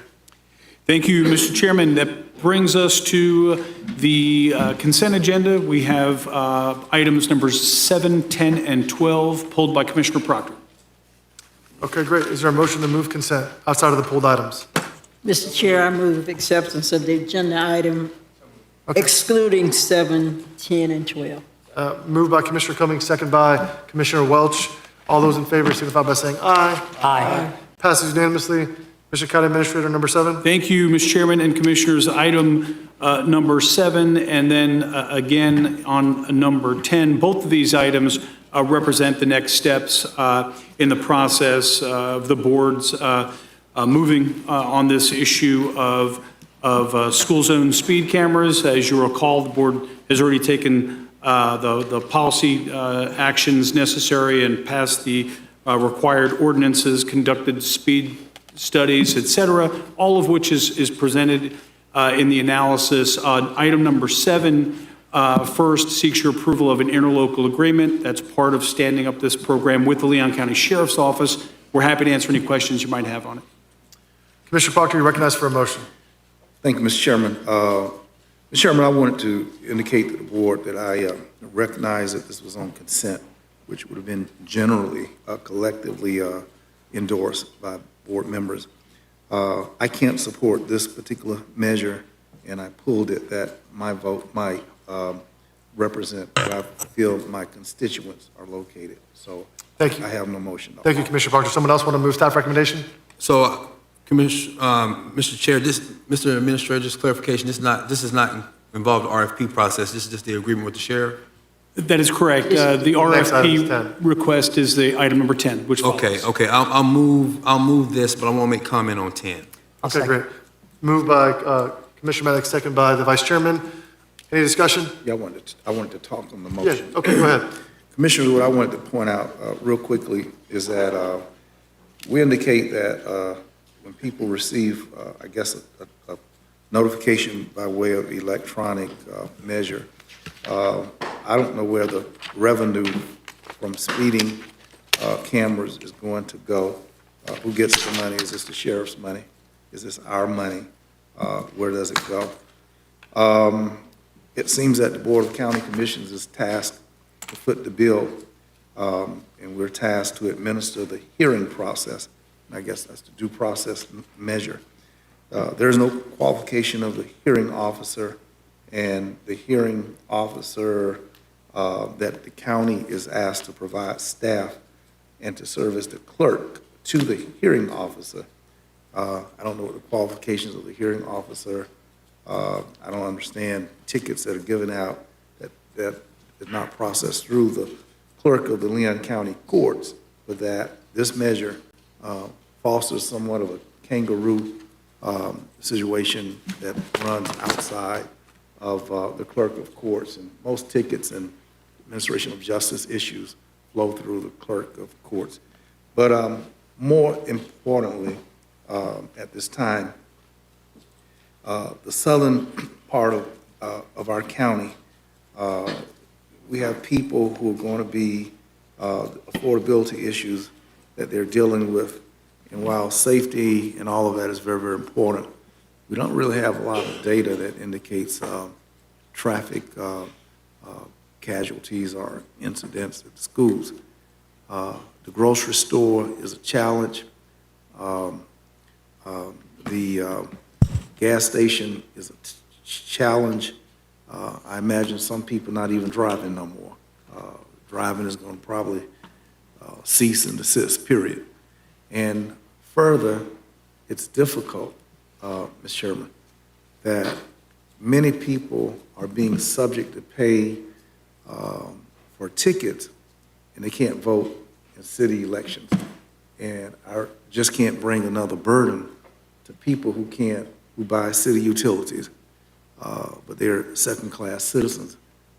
They're paying taxes and fees, but they're second-class citizens. But we're going to place upon my district, people can't vote in city elections where they pay their lots of money. So I don't see the urgency, and I don't want to put the potential burden. People just can't take no more. And this jumps up out of the across the street.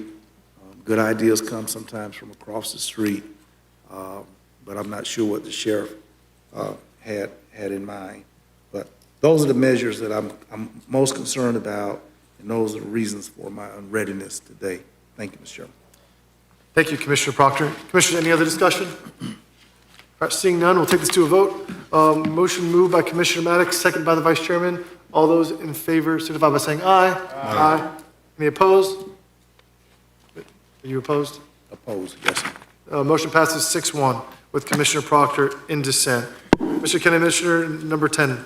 Thank you, Mr. Chairman. Commissioners, item number 10 is the draft RFP. Specifically, the board wanted this RFP to come back. You had some issues and concerns you discussed. You may recall that you had a pretty extensive deliberation on the issue. The RFP is before you. It reflects how we were able to address a lot of the issues that came up at the time. It's pretty customary of these school zone speed detection and enforcement programs, and just happy to answer any questions that you might have. Thank you. Commissioner Maddox. Thank you. Just for clarification, this speed zone detection enforcement program will be procured, right? Yes. Okay, just want to make sure. Commissioner, for the sake of the item, I'll go ahead and make a motion for staff recommendation. So Commissioner Maddox moved staff recommendation, second by the Vice Chairman. Commissioner Maddox, you're in discussion. There was a lot of discussion, as we remember last time, about whether or not we could do grace periods and stuff like that. I think the item answers those questions. Very glad we're procuring this, because I think it's very important that we have a procurement process dealing with this, so we can get our best possible vendor out of it. But with that being said, I appreciate staff and the work they put in to answer the questions that we had and give some clarification to some of the things that we were asking for. To the general community, we understand. I mean, I had a guy in my gym the other day tell me he had 10 tickets, didn't even know about them. He's just riding through zones and not knowing that he's getting ticketed, and they were actually going to his old address. And so the reason he found out is because his license got suspended, and he got pulled over, and he found out he paid the tickets. The public information campaign I think the staff is putting together is going to be pretty good. The key thing to remember here is even if we get an opportunity to talk to people about these things, I have a now 19-year-old daughter, happy birthday, Nyla, her birthday was yesterday, that is driving a car. Thank God, because she drives to FAMU every day, and she goes down Orange, and she goes through that school zone, and then she passes NIM sometimes, and we have not gotten a ticket yet, thank God. And that's because she told me, she said, Dad, I'm a slow driver, which is good. But sometimes it gets me to understand that if you're in the 15 and you go 26, that camera's going to get you. And even when that light's off, if the road is 30 miles an hour, you get to go 40. You go 41, that camera's going to get you. And so because we understand it as we're out in the community and we're having these conversations, that's what I told the guy at the gym I was talking to. I said, look, man, we're giving you 10 miles an hour, so you got to be going 11 miles an hour over to get the ticket. So just slow down a little bit. So our staff is doing the best to do their version of the public campaign. Us as commissioners and those who understand it, if you have friends, do the same. Explain to them how this thing works, because it's going to be, it's a thing. It's not going anywhere. I mean, and I'll be honest with you, the revenues that are coming in off of it are astronomical, I believe, at the city. And it's because people just aren't paying attention. And so we have to be a part of the public campaign. Staff's going to do a good job at it. I'm pleased again with the RFP process and the way you guys answer the questions. Thank you, Mr. Administrator. Thank you, Mr. Chair. Thank you, Commissioner Maddox. Commissioner Cummings. Thank you, Mr. Chair. I just have a couple of questions on this, on the RFP. And I believe when this came up before, when we agreed for an agenda item to come back, Mr. County Administrator, I believe it was broken down on the percentage that would go, the funds would go in certain areas, and that it wouldn't really be any cost to the county to implement this. Can you give us that breakdown? That's correct. There's a statutory breakdown in terms of what you're required to do in terms of the revenue share, if you will. 60% generally is retained by the county. The other 40%, and for the administration of the program, the other 40% is shared with the Department of, with the state of Florida, as well as the school board to fund crossing guards and that sort of thing. Again, we anticipate, based on our study, which was required to be performed as well, that the cost will be revenue neutral. We don't anticipate to make money on it. Thank you, Mr. County Administrator. And Commissioner Proctor raised the issue about the hearing officer when someone is given a citation and then they want to go to hearing. What do we envision as far as the selection of that hearing officer, or will we contract to go through county court, because we have county judges that hear traffic citations? I'll defer to the county attorney on that one. At this time, we contemplate maybe contracting with the ALJs at the Division of Administrative Hearings. They actually handle some of these cases for other jurisdictions already, so we're looking into that as an option. Okay, awesome. And do we anticipate, Mr. County Administrator, I guess, having to pay the judge from the administrative law judge part of the revenue for hearing the cases? Is that what we anticipate? Yes, we have actually an existing interlocal agreement or MOU with DOA, so we would just include that.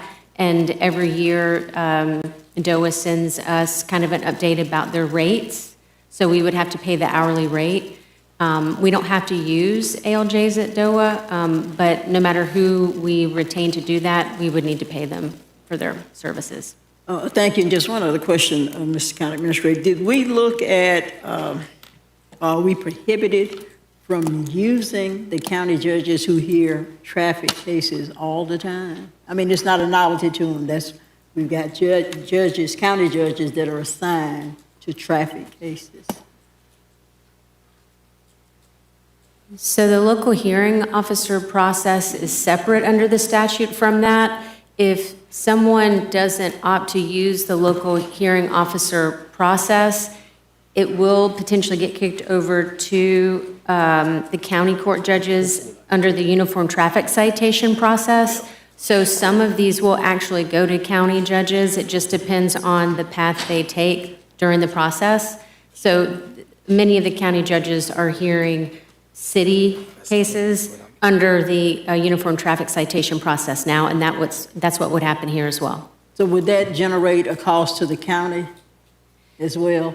Well, those will be covered by the fees and the costs that are imposed when people are determined who have violated in the judicial process. So again, it's supposed to be cost neutral. If it gets to the UTC process and it goes before a county court judge, under the statute, they actually impose more costs to cover that additional cost. Mm-hmm. So. Okay, all right.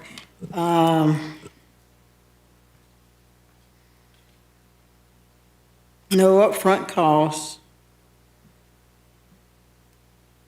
And under the RFP, Mr. County Administrator, whoever is selected, the vendor that's selected, we've got quite a litany of responsibilities for that particular vendor. Yes. So we don't envision the county really being involved in that aspect of it. Once we give the RFP to a vendor, once we select a vendor, I mean. Right. There is just to ensure that they conform to all the statutory regulations that are in place. It's very specific about how you install these cameras and where they're installed and every little detail along the way. And so after our selection, it'll be coming back to this board probably 90 days after we issue the RFP, and it'll probably take close to 6 months to fully stand up the program.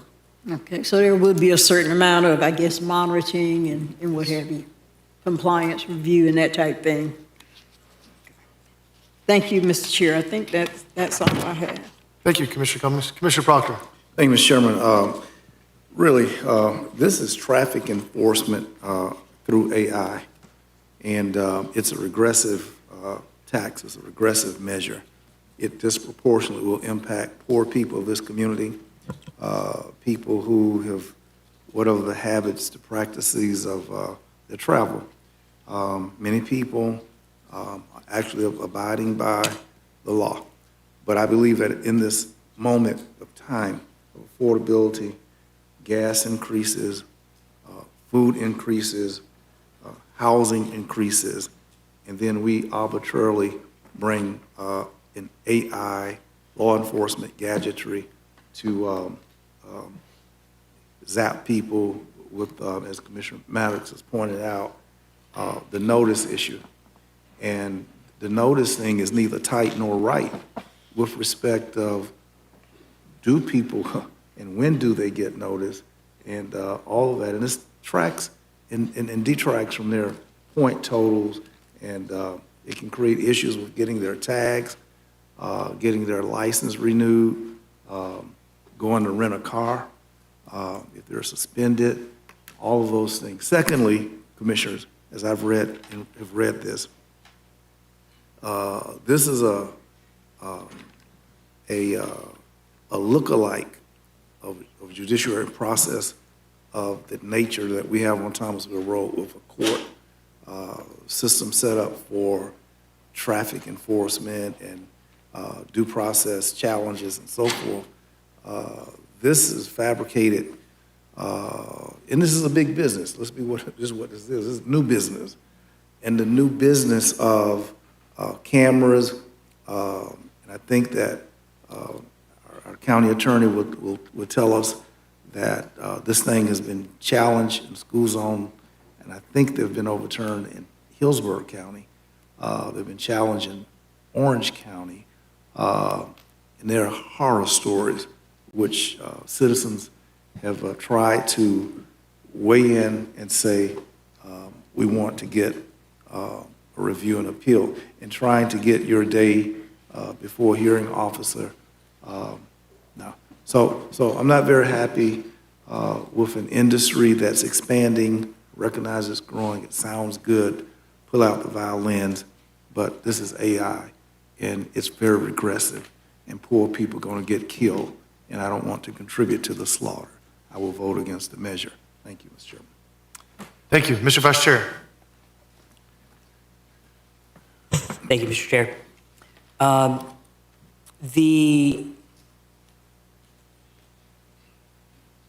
Will these cameras be limited in use to only this speed enforcement? And I'll specify the context in which I'm asking that question. We have a real-time crime center that is pulling in all kinds of video and data, which has benefits, but I have great concerns for people's privacy and civil liberties. And we have a program where people's front door cameras can factor into all of that. And so I support, this is already effective for me because every time I get near a school zone, I go, oh, can't get a ticket. So what are the limits in the use of the footage that will be pulled from these cameras? Yes, Mr. Chairman. Yeah, 1 second, Mr. County Administrator. So, Mr. Vice Chair, just so you know, in my notes for later today in this meeting, during Commissioner discussion time, I intend to actually ask staff to bring us back a full status report on all cameras used in public spaces and partnerships, because I saw that in the news about the real-time crime center partnership with the Sheriff's Office and TPD and residents. And I do share some of those concerns. And so at the end of this meeting in Commissioner discussion time, I was going to request a status report come back to the board, because I want to know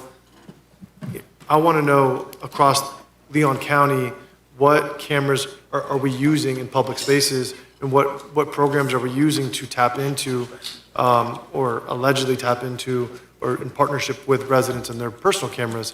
And I do share some of those concerns, and I know a lot of folks in the public have reached out to us and have shared those concerns as well. So I just want to say that, because I do plan on bringing that up at the end of this meeting, but I will pass it to the county administrator to address your question in the short term. Sure. Thank you, Mr. Chairman and Commissioners. Yes, the statutes are very clear on this, and they provide that there are very specific limitations on these cameras to be used only for this purpose, only for this program. And in fact, records have to be destroyed within a certain number of days after these incidents are documented and disposed of in court if they're challenged, and through the administrative process. So yes, they can only be used for this program. Thank you. Anyone else? All right, Commissioners, let's take it to a vote.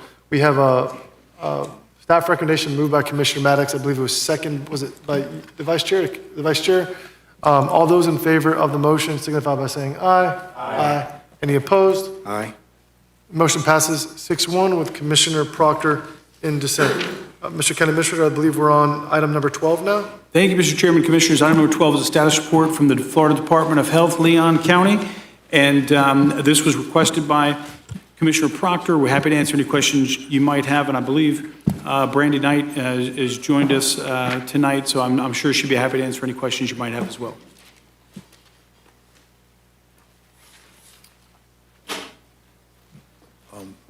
We're going to wait for someone to be in the queue. Okay. Yes, Oh, we have a public speaker, you said? No speakers on this item? Yeah, I was waiting We're for happy to someone answer any questions. Item number 12, pulled by Commissioner Proctor. Commissioner Proctor. Thank you, Mr. Chairman. Mr. Chairman, I'd like to move that this item be continued, brought back. I'm certain that staff I'm clear that staff has been very, very busy. And as you all have already reviewed this item, you and I know that the analysis of our health department over the last 3 years can't be completed in 4 paragraphs. And I know that the background bullets in this is merely taken from our strategic initiative.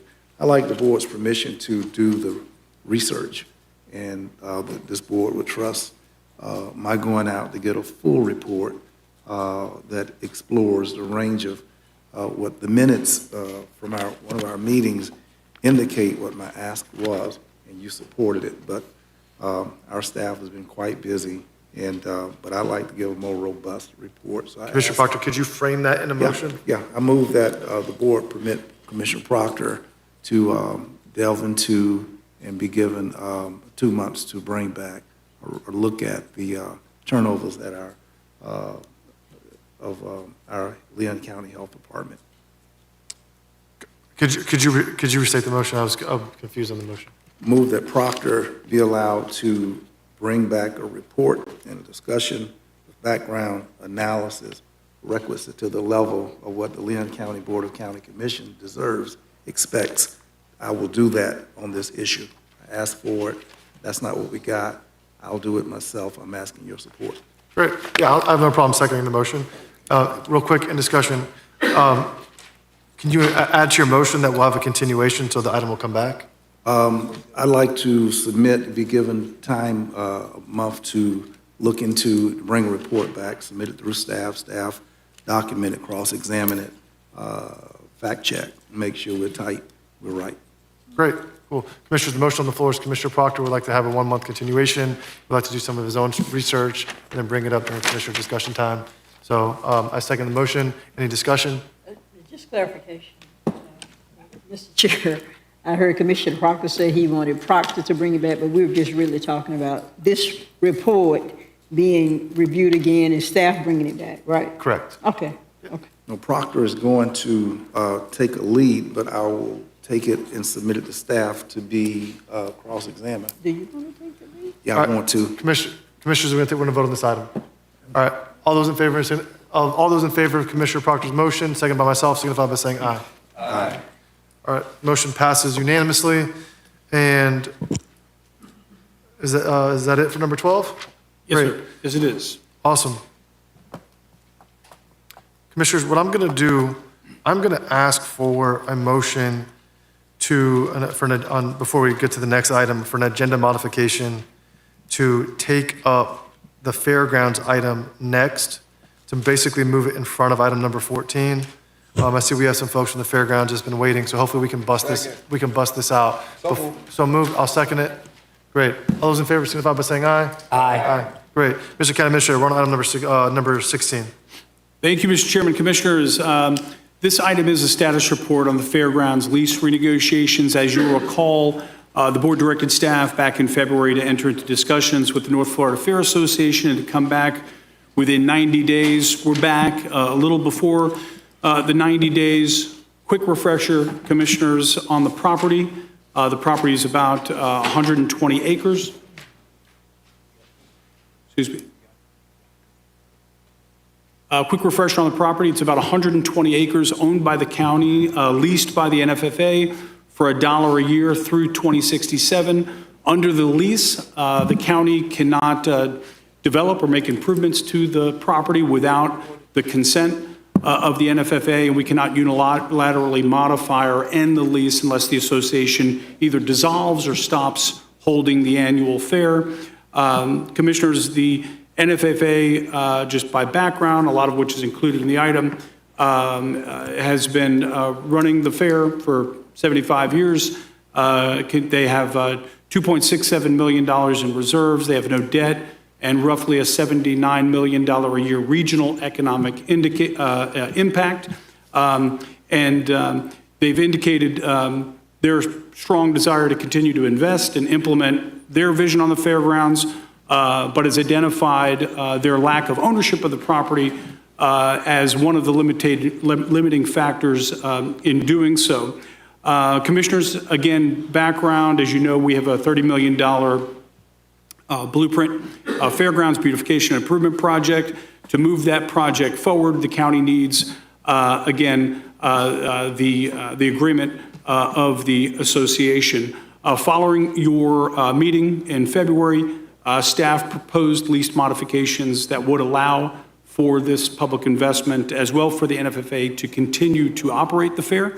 And the fair, or the NFFA has largely declined those terms. Again, there's a counter proposal, and all this information is included in your item there. They did advance a counter proposal that they wish for the board to consider, which was to have fee simple ownership for the county to convey the property, about 60 acres, of which you would think of as generally the fairgrounds property, to the fairgrounds. Under Florida law, an important point here is that the infrastructure surtax could not be spent on privately owned property. So again, if the board was considering the counter proposal, the blueprint dollars could not be used to invest in the property. Commissioners, there are three paths forward essentially here, and you see them presented before you, all of which provide for the continued operation of the annual fair on the property. Option one continues the existing lease. Obviously, further discussions related to the project timing or modification of the blueprint project would happen at the IA based on your direction today.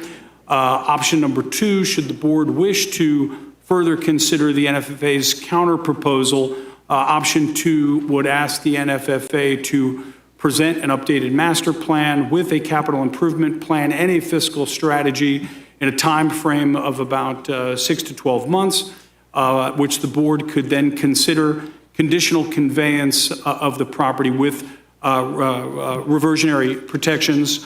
And option three, commissioners, would be for the would direct staff to work with our legislative delegation on a bill to restructure the NFFA governance. It would not impair our existing lease, but could seek to replace the NFFA board with the Board of County Commissioners. That's a range of options, obviously, commissioners. Again, happy to answer any questions you might have. Do want to thank NFFA's representatives who are here while they didn't agree with the board's position and the counties and the IA's plans relative to the fairgrounds as contemplated in the project. Again, I want to thank them for very constructive deliberations and great communication that we've had along the way. With that, that's where we are at this point, commissioners. And again, happy to answer any questions that you might have. And I believe, one moment, yes, we have one speaker on this item. Thank you. First speaker? Stanley Sims, if he's still here. Boom, shakalaka, boom, boom. Okay, that's okay. All right. Thank you, Mr. Chairman. All right, commissioners. I'm going to go to Commissioner Proctor, but before I do so, I want to say a couple quick things. It's currently 5:25. We're going to take this item to 5:40. We'll break. We'll come back at 6 for the public hearing. We'll pick right back up where we left off in this item. What I am going to ask, I know we have representatives from the NFFA here. I appreciate y'all being here. I'm going to ask that our commissioner questions go through staff, so that way this doesn't turn into negotiation up on the dais. That's not what we're here for. Right here, we're here today to come up with board direction, to give to staff, to go work with them. Anybody, any commissioner who would like to work with them and discuss with them, let's do so privately, so that way we can come back and move this item forward. That sound fair for everyone? Awesome. Thank you. Commissioner Proctor, you're recognized. Mr. Chairman, thank you. Gratitude to all the work that's been extended by NFFA, our staff. Legions of brain cells thought has been extended to come to an answer. As you all know, that I'm not sure if I should be approaching the Guinness's World Book of Records for one commissioner asking for some public buildings to get some bathrooms inside. Mr. Proctor, need a motion. Need a motion. Oh, my motion, Mr. Chairman, thank you. I'd like to offer that we assign our chairman to become a liaison person, negotiator, designated person to work with the NFA staff, our property person, I think is, and I'd like to see, us give the chairman the chance to not be constrained and limited to the options today, but to bring back in 6 months or so, thereabout, other opportunities that we've not thought of. And we won't get a bathroom before Christmas at the fairground inside, but we can redirect the thoughts, the approaches, and I'd like for this board to continue to gnaw on the bone, but to give our chairman license to step forward and creatively to come up with, and we got that, that's my motion. I second the motion, Mr. Chair. Thank you, Commissioner Proctor. Could you include the county administrator in that, so that way we can work on this together? Yes. First of all, I'm honored by the motion and the thought process, but I would like to work on this with the county administrator. I think we can work together through this. Yes, sir, and I'd like for the persons that you all deem important to an idea. Yeah, I do, we accept that. Mr. Chairman, I just want to say to the commission, we don't have to go to 540. It's amazing the things that can be thought when we free up from old paradigms. There's a parable that says, new wine will spill on the ground if you put it in the old wineskins. And sometimes the framework of thought, which is an old wineskin, deserves a new wineskin, a new framework, a new paradigm. And historically, this board, some years ago, Falls Chase was a property that had been tied up for about 34 years. And for some reason, this board decided that summer to allow Commissioner Proctor to work with a piece of property that was tangled up. And we were able to get out of the previous thought, and Proctor laid down some thoughts, and we were able to detangle a 30-some-year mess. And we now have Falls Chase property, commercial sites, blah, blah, blah, blah. I think the same thing can happen with Commissioner Caban. He don't think like us. He don't think like them. Let him go and do this thing. So those are my we have precedent of cutting loose a commissioner who don't think like nobody else and let them work it out. And the person that thinks least like us is Caban, and I pray he goes and work it out. I don't know if I'm insulted or honored, but I appreciate it either way. I got Commissioner Welch in the queue, and then Commissioner Maddox and O'Keefe and Cummings got everyone in the queue. So Commissioner Welch. Thank you, Mr. Chairman. I've probably been the most demonstrative in regards to the fairgrounds and the situation that we've been talking about for about 6 months in terms of the administration of the NFFA and all that stuff. And so, at the end of the day, Commissioner Proctor, I'll walk with you, crawl with you, roll with you, whatever you want to do when it comes to the fairgrounds. I'll follow your lead on that. But I do want to say for the record that, I would have supported option 3, asking the legislature to reorganize the NFFA so that this county commission could actually have more oversight and more of a voice in the direction of the fairgrounds that we own. I think it's extremely frustrating that we are sitting here, both as a county commission and as a blueprint board, offering to spend $30 million on a piece of property that we own and being told no thank you, which is effectively what's happening. And so we talk about breaking old paradigms, Commissioner Proctor. The fairgrounds and the way that this has gone down, the communication, the letter that we got, the notion that we're trying to destroy the fair or end the fair, I think that's really unfortunate. Nobody's trying to do those things. We are simply trying to have more oversight over a piece of property that is a prime piece of real estate in a part of town that could use a $30 million injection of money into a public piece of infrastructure. Not to make it worse, but to make it better. But the argument is being made over control. Who gets to control what happens there? Does it stay the way it's been for 70 years, or do we evolve? Do we move forward? Do we progress at this site? Which I think we all agree, as we have already committed funding through the blueprint master planning process of the fairgrounds, that it has a lot more potential. It has a tremendous amount of potential. But at the end of the day, Commissioner Proctor, it's your baby, and I will walk with you. I will push the stroller with you, and we will take this baby wherever you want to take it. But I just want to say to the chairman and to the county administrator who I've had this conversation with, I would totally support asking our legislative delegation to broach this subject with the legislature and say, look, we have an entity here that exists under some antiquated statutes.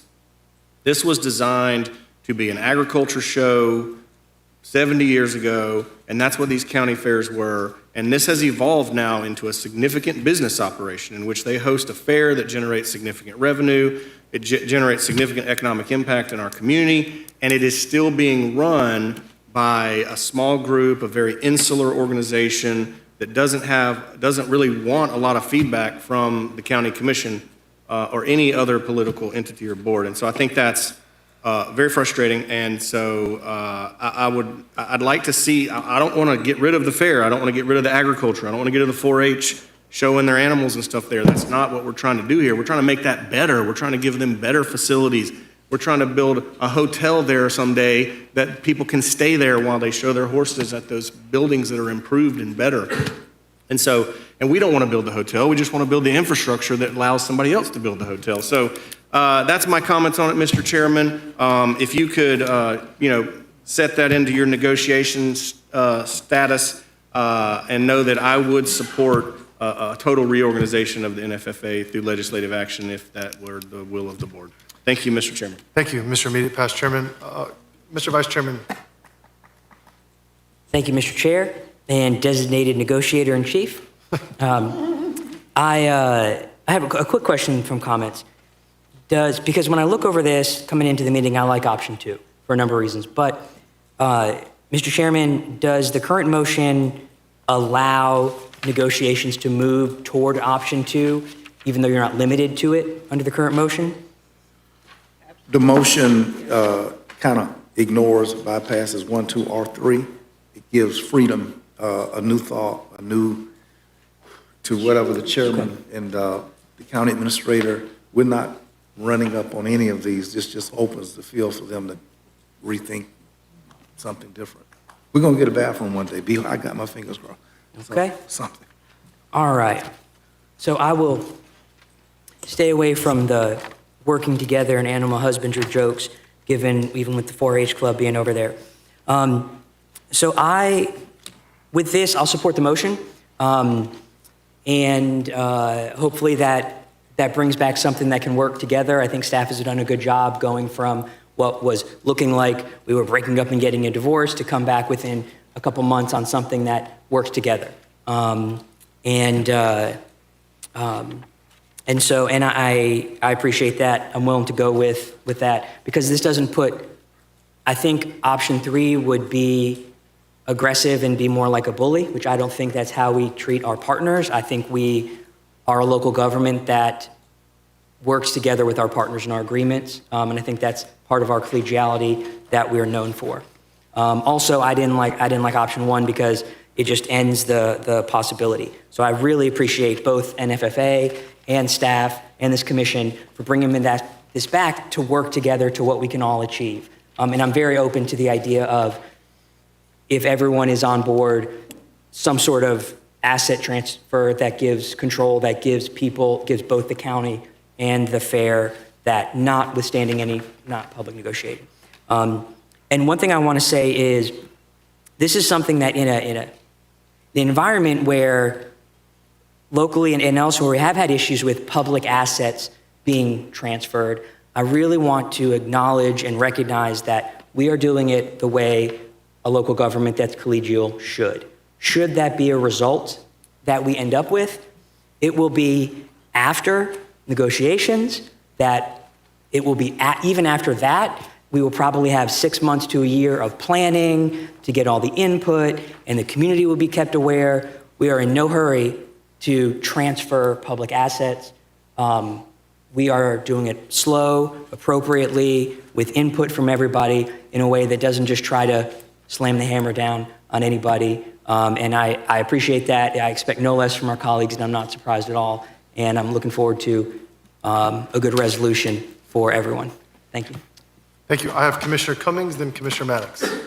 Thank you, Mr. Chair. Very briefly, I was prepared to move for option 2 as well, because I just feel like it's a win-win situation for the county and for North Florida Fair Association as well. But given Commissioner Proctor's motion, I think it's broader.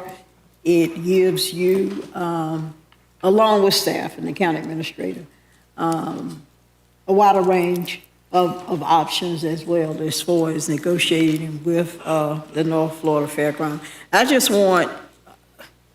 want the county to be fair to NFFA, and I want them to be fair and considerate in the negotiation process, and hopefully we can come out in the end with something that's favorable to both. I think there is a way that this could be a win-win positive situation for, for the county as well as for the fairground. So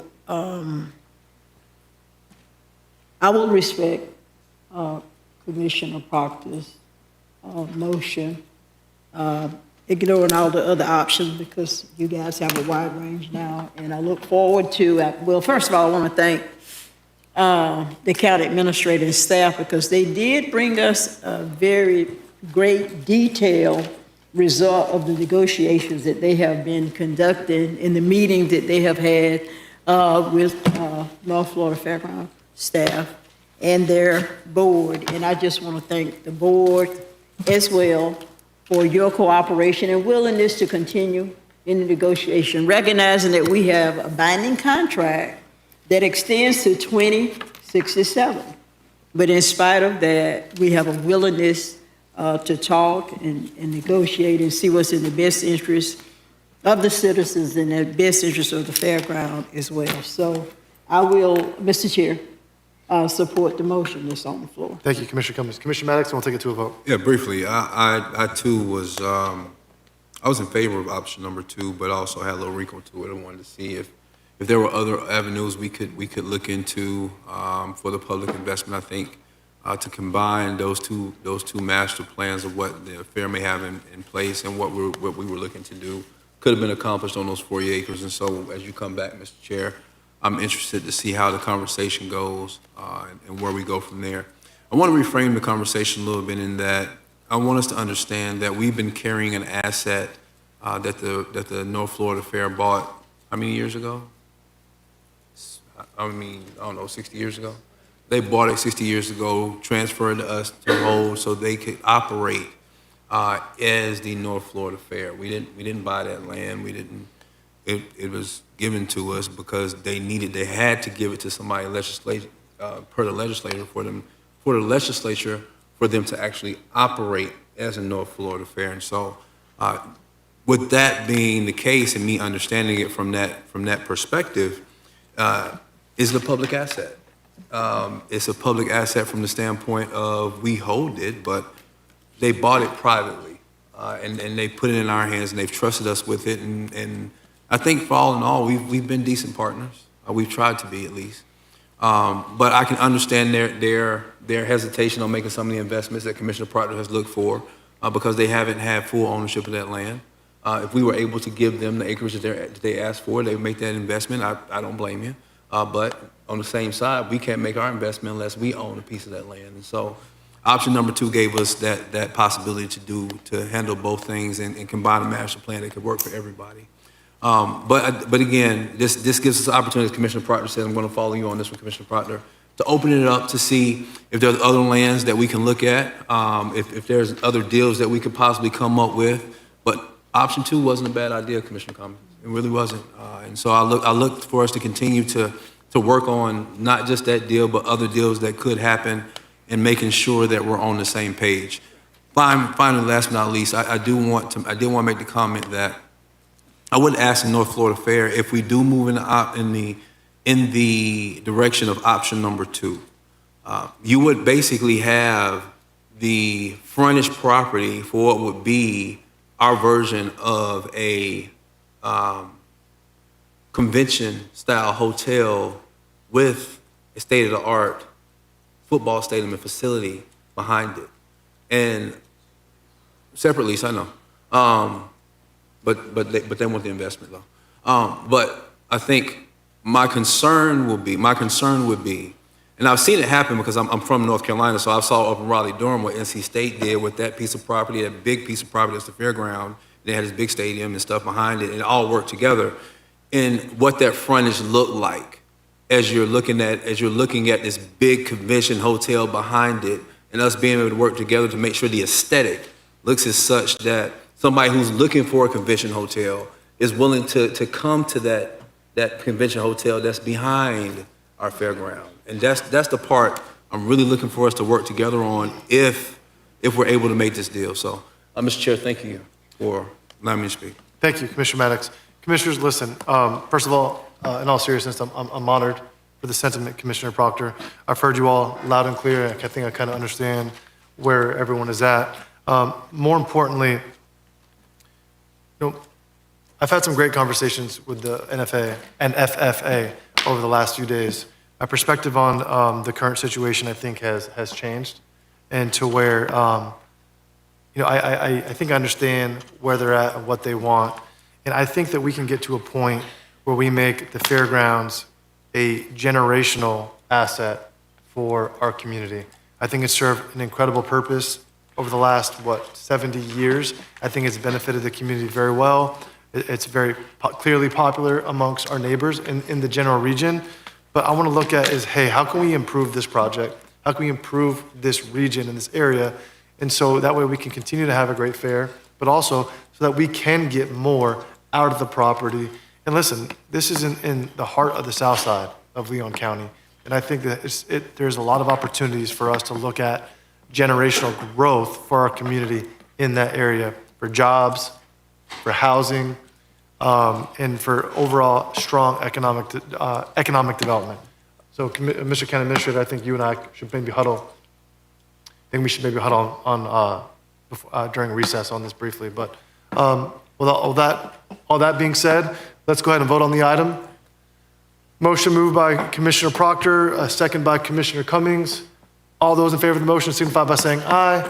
Aye. Passes unanimously. Commissioners, when we get back, we will be on item number 14, and we will recess until 6 o'clock.